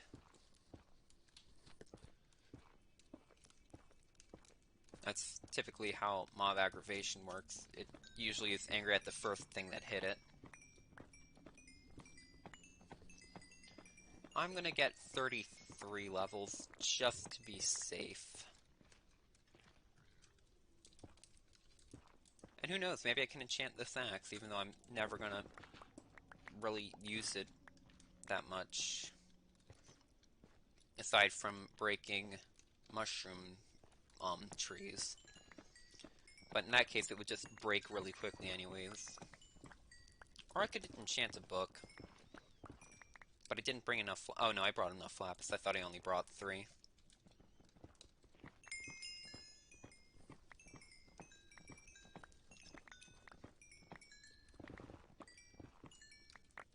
Cool.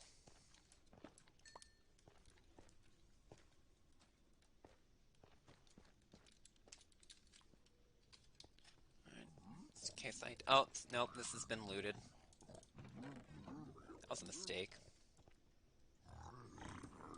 Oh no, this has been looted by me. Wait, was it?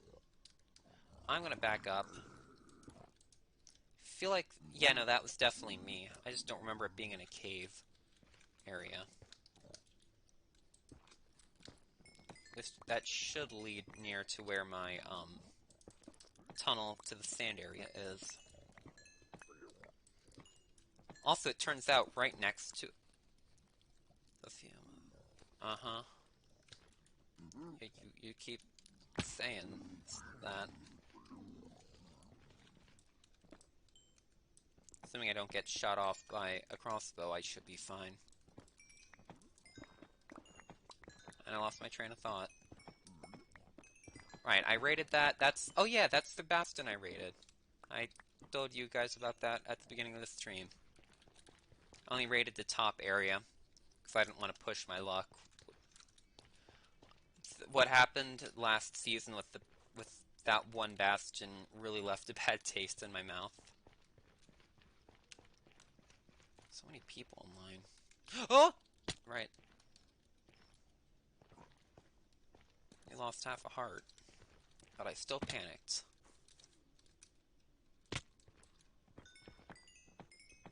I fell on purpose, so I didn't get scared. Okay, that's gravel. If I see a gray block in the nether, I usually like, what the heck is that doing there? And then, you know, I actually think, and I'm like, oh, it's gravel, of course. Gravel probably shouldn't go, like when I sort it in my chest, it probably shouldn't go with the nether stuff, but rather, the grass, or the dirt and the sand and the clay.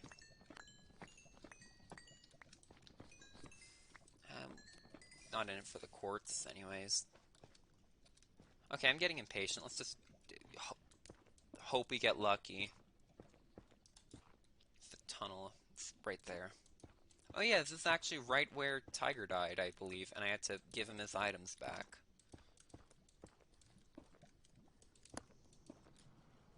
Oh.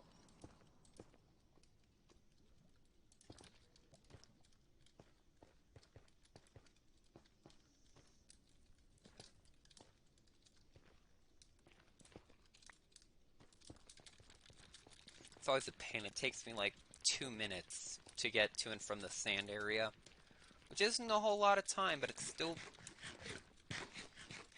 isn't instant, and I don't like that.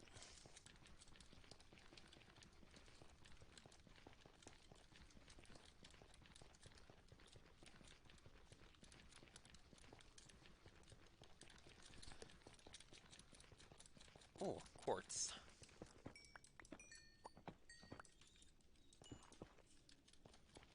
Alright. That... I probably would have been fine if I fell, but still.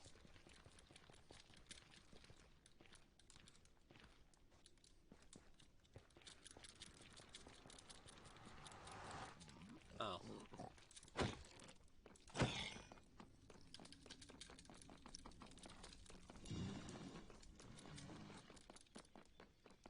Still have to come here to enchant things. I built a second enchanting table, but haven't grabbed the wood I need to make the bookshelves for it. Oh, let's go. Anything else interesting we can get with the remaining XP? No. Alright, back we go. Cool.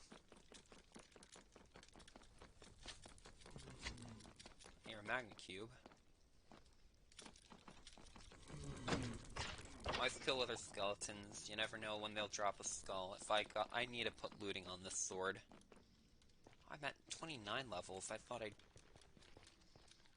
Oh, I probably got there because I just killed that with a skeleton. Could have enchanted something else after all.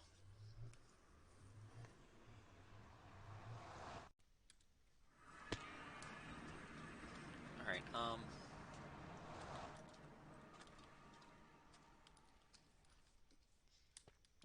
quartz goes with... I'm gonna have to turn this into quartz blocks. Quartz goes with the other stones simply because it's basically a stone. Or should I put it with amethyst? Because amethyst is quartz. Hmm. Hmm. It's not like I go and break all the amethyst crystals all the time. I even forgot I had a crystal, or, a geode right nearby me. Actually, warp blocks should probably go in here, but oh well, this chest is out of space anyway. Oh, 32. You can see I got all my gold is gone from getting ender pearls, which I used to make Eyes of Ender for Wednesday. Also, funnily enough, when I did make my first few ender pearls, I did throw one just to see where it would go, because I was afraid it would go in that direction where the world's border was, and it turned out it did, which kind of alarmed me because I thought I heard something about them fixing a bug where Eyes of Ender will no longer track to strongholds if they're outside the world's border, but I went into a single player version of this world and I went right up against the world border and threw an Eye of Ender and it went through the world's border to the other side. So we have to go to a specific location to start throwing Ender Pearls from. Wait, no, I have everything put away. Alright, let's do a little more clearing.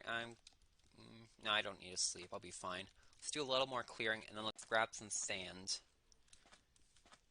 And then let's fill in that beach area. That's probably what I'll continue working on for the rest of the day. Well, I'm not going to have so much time today. So, I mentioned this, I think, maybe today already even. The reason the stream schedule for this week and next week is a little weird, and by that I mean the time I stream, is because I'm going to be taking driver's ed, and those classes are in the late afternoon to evening. It's like, I probably would have been, I probably would have been fine to have started streaming at noon and ending at 3, but you never know. Also, who knows, I might even stream longer than just 3 hours. But at the same time, it gave me a reason to not sleep in a whole lot today, so that's kind of good. Woke up at 9:30 because, well, I didn't go back, just let myself fall asleep yet again, because I'm like, okay, I'm gonna not be able to stream. And I don't know what the weeks after are gonna hold, but I'm gonna be getting a job after I finish driver's ed, and I'm hoping I get a morning shift. That way I can still stream in afternoons like I usually would.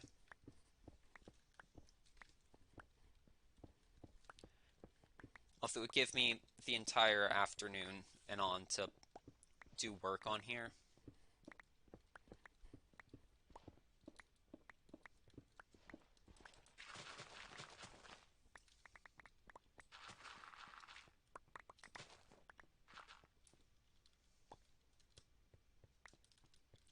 So I'm thinking wherever this straight line ends and becomes a curve, I think that's as far as we're gonna place the sand. Hopefully I don't need to make too many trips. Maybe only 2 trips to the desert will be necessary. Also, right nearby it, I discovered was a glacier biome. Like, cool. Now we have a location for both gathering ice and sand right next to each other. So we only need one portal. So I go over there, and it turns out the world's border is right there, and it's separating the desert from the glacier biome. So I was a bit disappointed, but there there is a glacier biome right near my island, I think. Okay, right near is an exaggeration. It's like east and maybe a little south. I discovered it on Friday when I was running around trying to gather food. 'Cause I said in the last stream when I did end up getting food, I said this will probably last me until tomorrow, and I was right.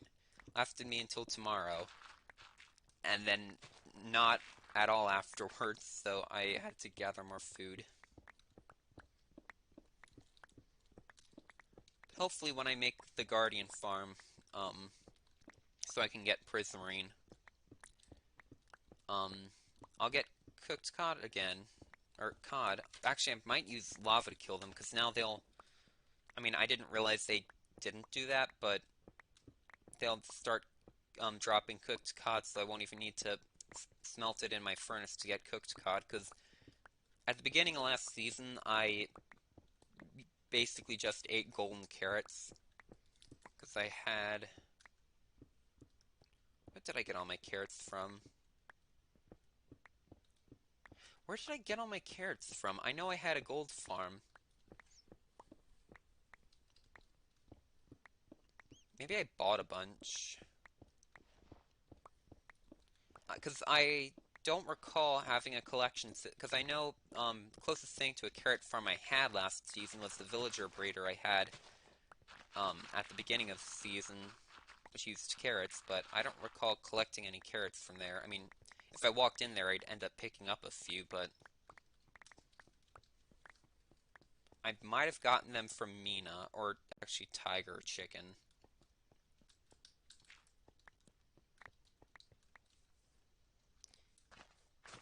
Also, it's crazy to think, on this day last year, it was still Season 2. Season 3 wasn't a full 12 months.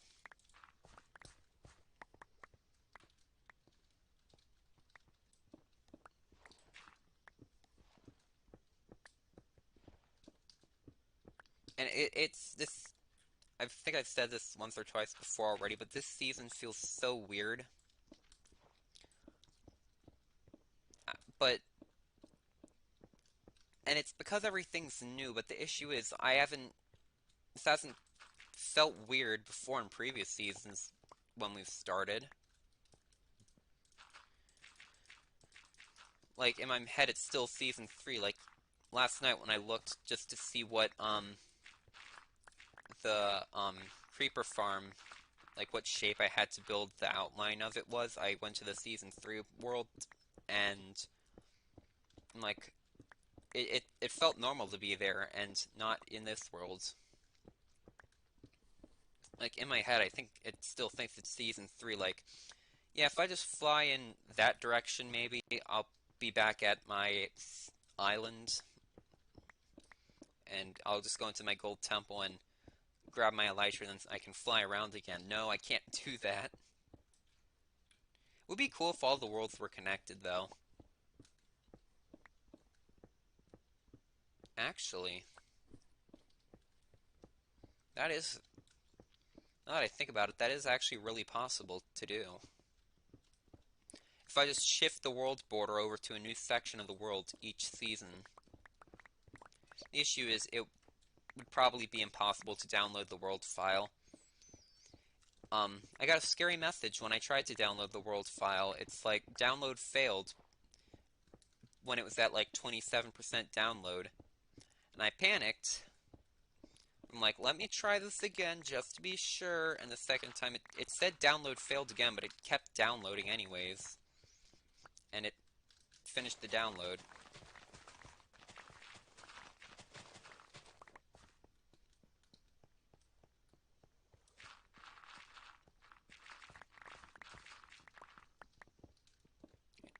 Soon I'll be able to actually divide this area in half.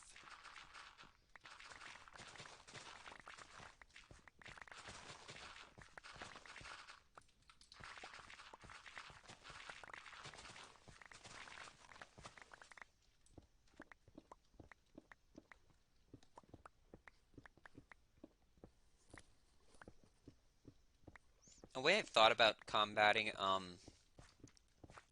tools breaking, like you don't realize that it's about to break. If there's a way to like make the texture of this little bar, like when it hits red, it's I'm pretty sure it's a different texture for each one of those bars. If I can make the red bar texture or the empty bar texture um go outside of its intended area and go like up here and then like make it a giant red square that takes up a large part of your screen, then you definitely wouldn't be able to forget, and that would make life easier. It would be annoying if you didn't care that your shovel's about to break. You'd have a giant red box on your screen for a little bit. Actually, it would probably end up staying there now that I think about it until you repaired it, unless you took it out of your hotbar.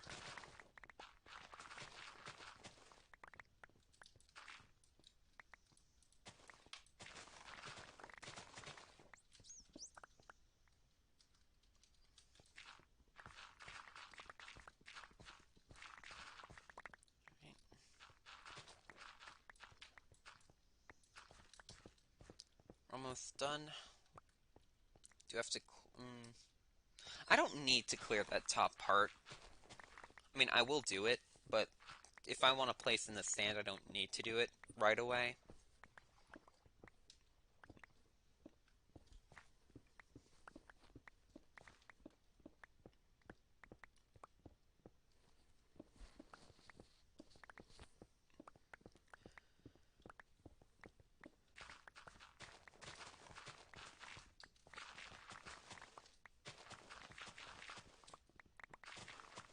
Cool.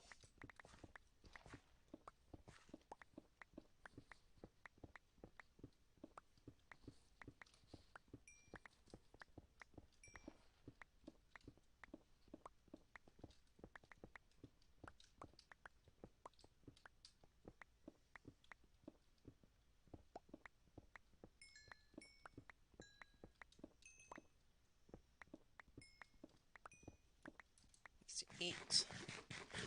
Did a dolphin just jump? Or was that not a dolphin? I could be hallucinating. After all, just for one moment, I thought that was Diamond Door up there. Yeah, okay.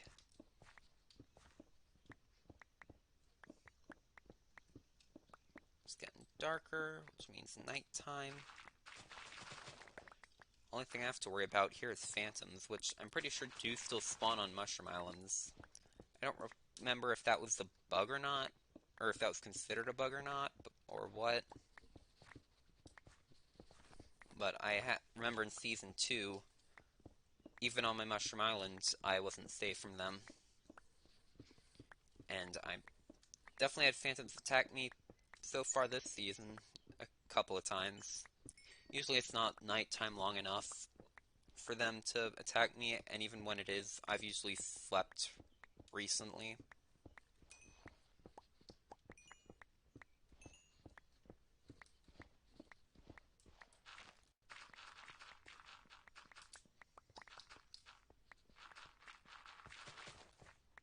Oh, no, I'm still not done. So, looks like I have this sliver and one other sliver to, mine out.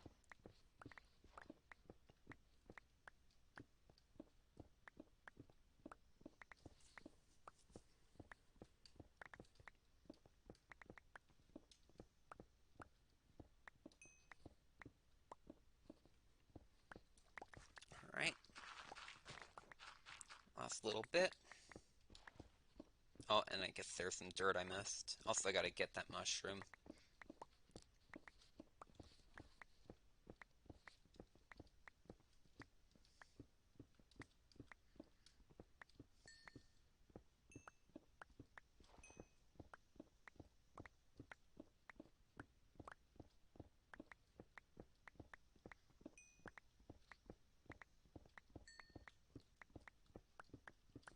Right, and then the dirt.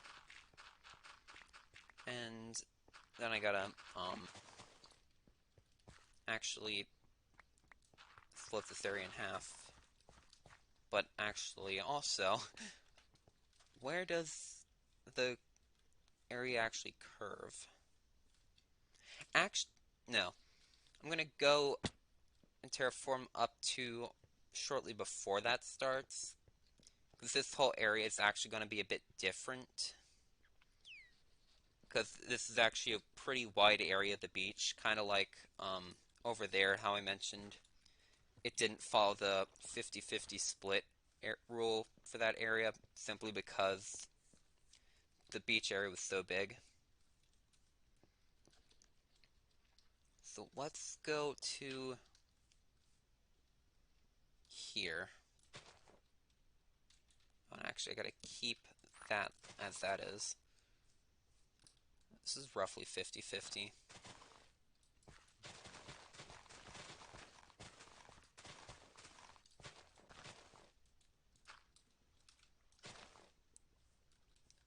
Oh, I don't like how this...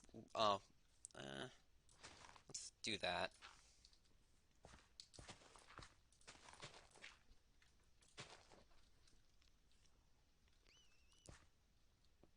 Right. Still isn't 50%.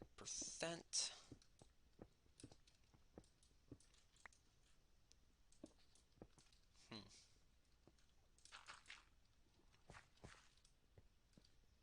And I think roughly where this point is, we can consider the grass to be... No, we can't. Up to here. And then we go 50% on land until here. Because then we have to deal with that.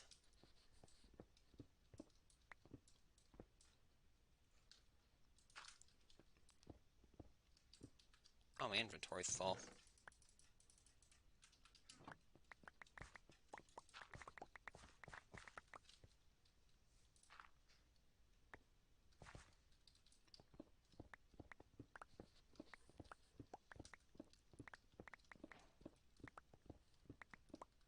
Oh, I got a new recipe. Oh, I got actual clay. Funnily enough, I don't recall ever having actual clay balls last season. Not an item anyone ever thinks about, to my knowledge. Actually, I can go right the way up to here, and this looks like this is 50% already. Which is pretty convenient. Usually when there's, I mark cobblestone out in the water, usually makes the good 50-50 mark, to where the actual land starts.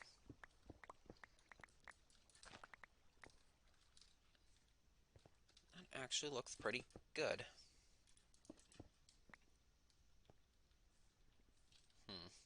Except for right here.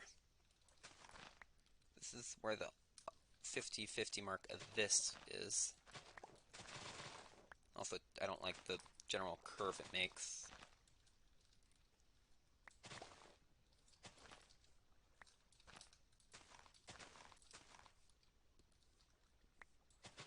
Doesn't look 50% enough.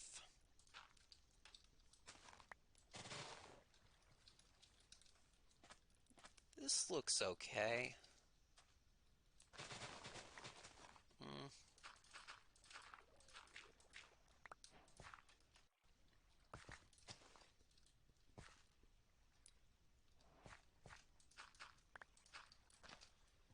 Alright, and then the last thing I gotta do before actually placing the sand in is placing blocks here, so that way the sand doesn't fall when I do place it.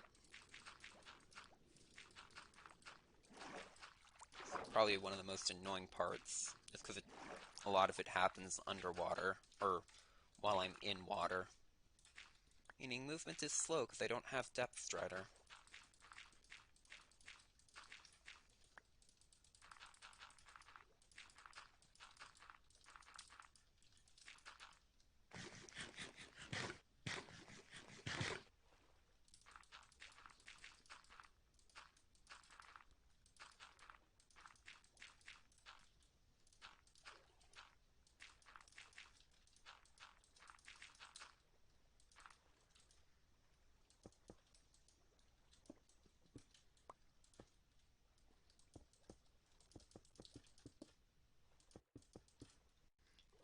Alright. So now we go and gather sand. But I also need to grab a lot of these blocks first and move them away.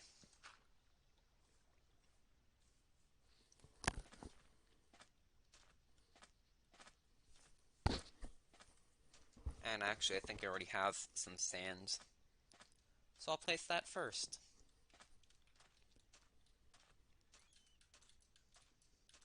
So on the beaches, I don't know exactly what I want to do.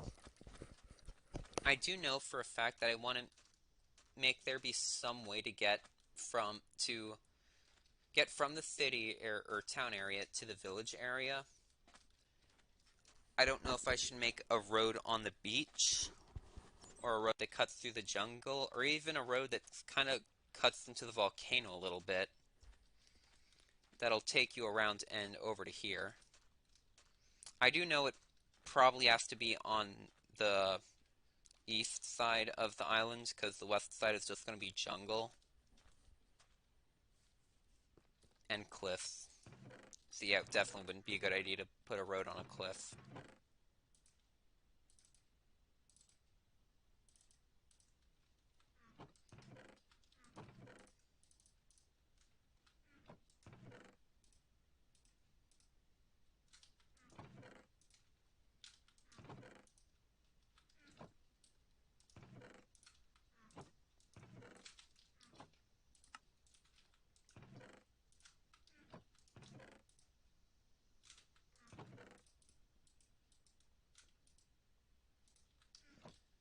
Oh, and coal. Let's place some of the sand down.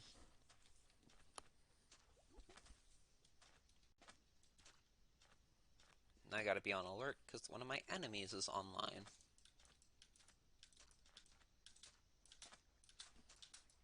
As in one of the people on the team that I upset.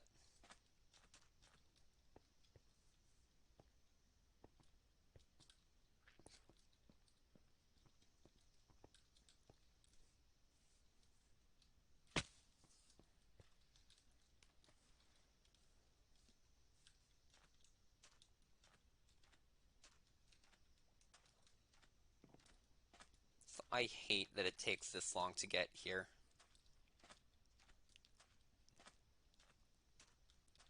Once I get Elytra, it's gonna be much easier. Also, hopefully I'll have rockets pretty soon. It's kind of awkward a little bit when I got my Elytra last season because it happened so early on. I think I usually didn't use rockets, and when I did, it was just from random creepers that I killed. Like, I'd actually have to go around and go out of my way to find creepers to kill.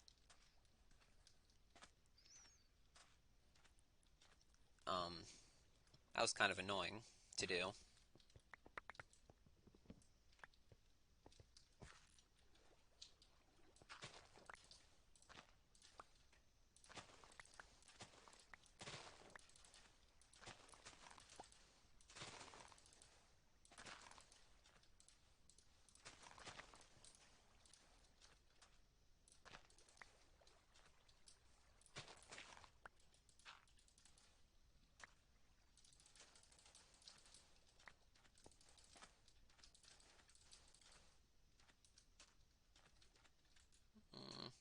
that's fine.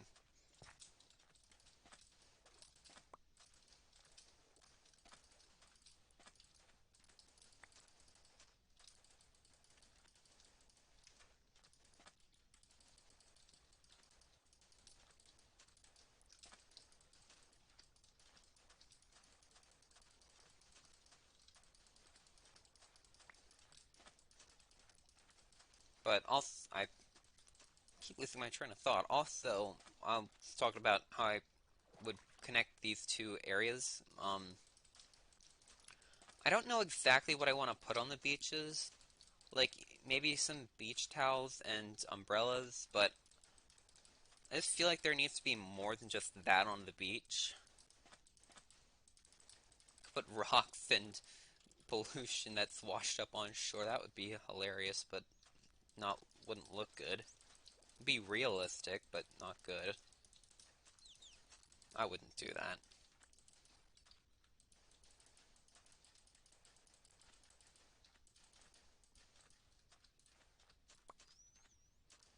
But yeah, also like in addition to me using armors or to all that, we are able to manipulate armor stands, so I could definitely put people on the beach. In fact, I definitely do want this area to feel populated. Um, I haven't actually messed with armor stands yet. The only thing I've used the armor stand, it's the book. Actually, I can probably show you guys real quick before we gather some sand. Um, you can also use it to manipulate item frames. Still not glow item frames. I'm gonna check for an update on that and see if they do end up. So I was really disappointed I couldn't make an invisible glow item frame. Like for example, if I right click on this, it doesn't rotate. Uh, here we go. So you got all these things to do with the armor stands, and on this page you get stuff for item frames. So if I stand right here, this should work for that one. Now it's invisible. I personally have mixed feelings on how that looks. Oh, great, I have to actually take it out. But it's fixed.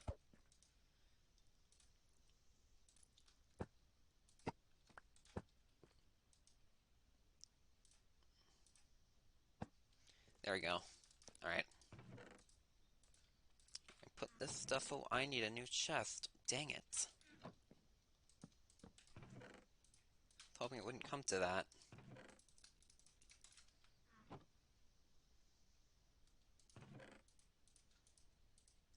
Right. And get sand.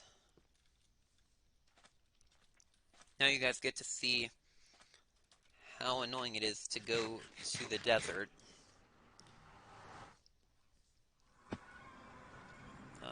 Not that way, it's this tunnel.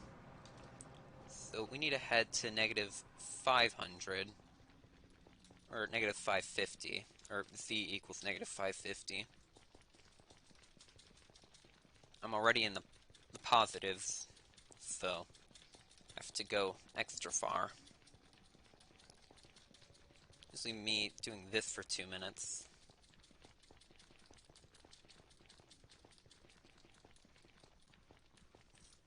If I free up one of my hands, I can use my right hand to hit the space bar.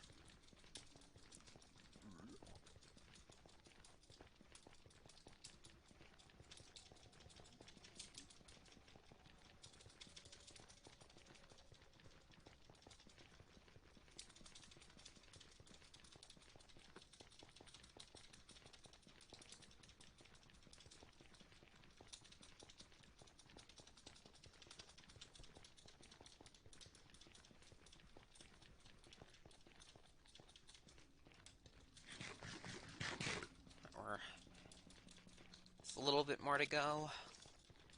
There, I see the portal.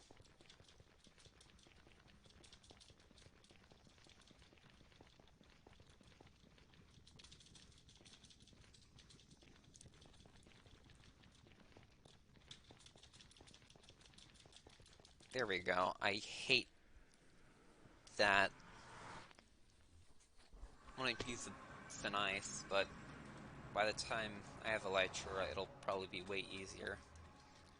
You can see where I've already gathered a ton of sand. I'm pretty sure I'm the only person who's been here at all.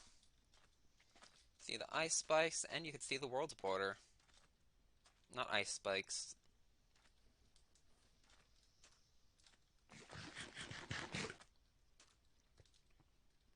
There's water there, so I'm not gonna mine that far. It's my general process of gathering sand.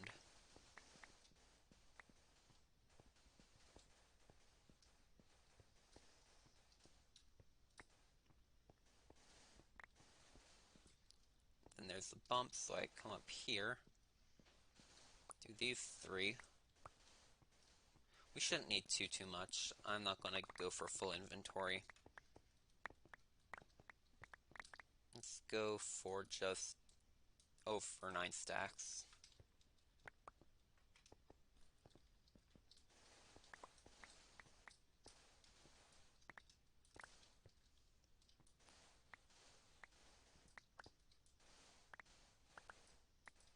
Oh,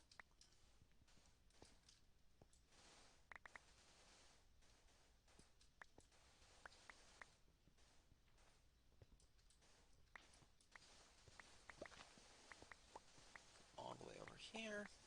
This is probably the most boring part.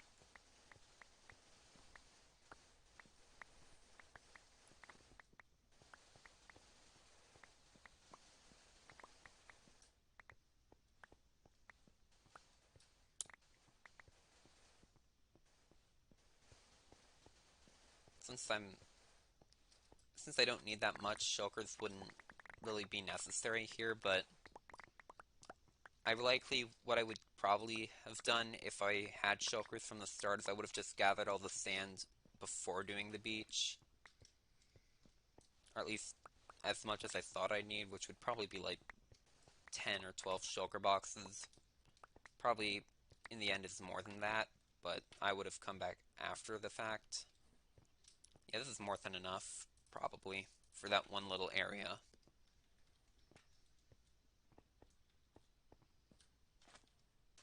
And we gotta go all the way back.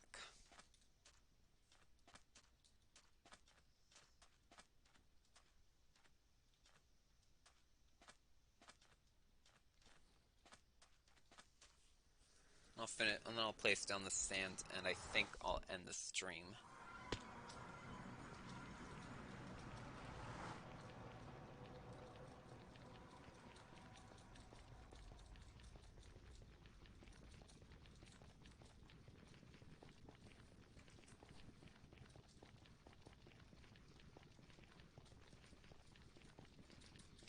Um,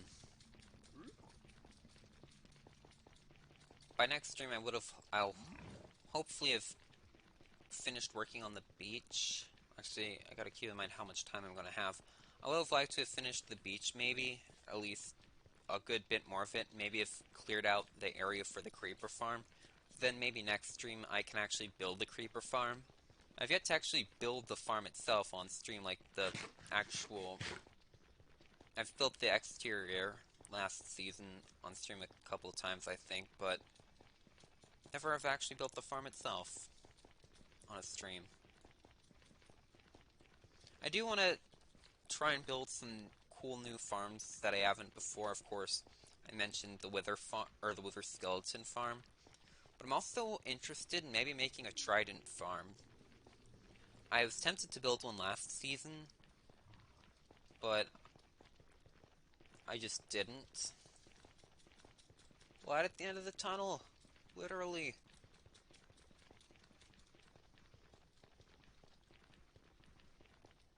I still probably would never use the Trident. Outside of advancements, I have never used the Trident last season. Except for, I guess, light when it was storming a couple times. I did try and hit creepers and get mob heads that way. I didn't mean to come here, I need to go over there.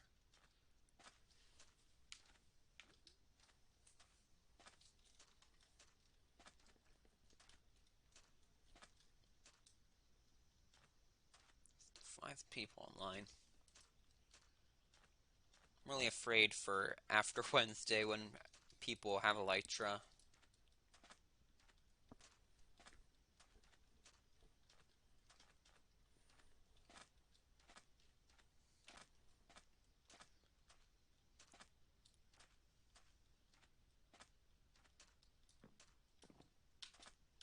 But at the same time, I can't wait to not have to walk here or run, I guess, each time.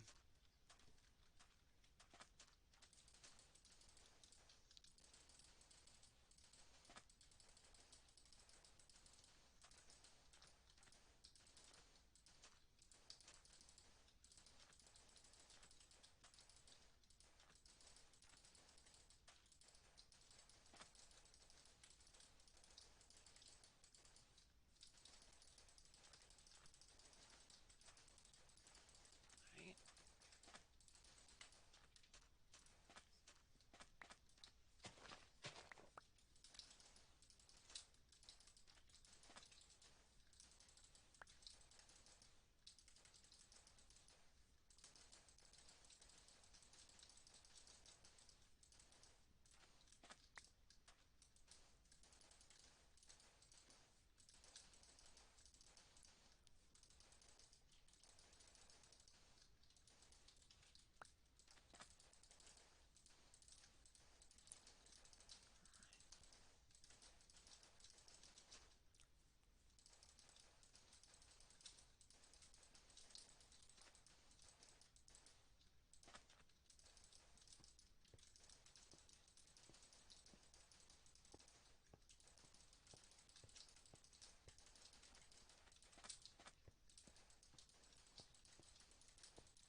My gosh.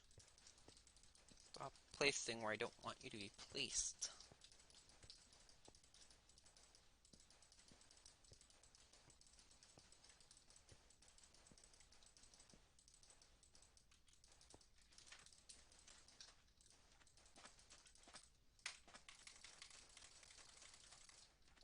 Alright, that's that taken care of.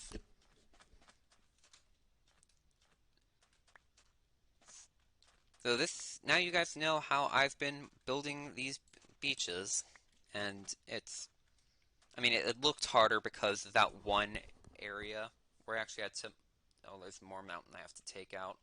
Um, Actually, the whole process has been really quick so far because haven't really had to really clear out much area aside from here where there was a bit of hill. The area where I've been building the beaches, I've been relatively flat or have just had mycelium in the way, so that was instantly mineable. Um, but yeah, thank you guys for tuning into today's live stream. I hope you guys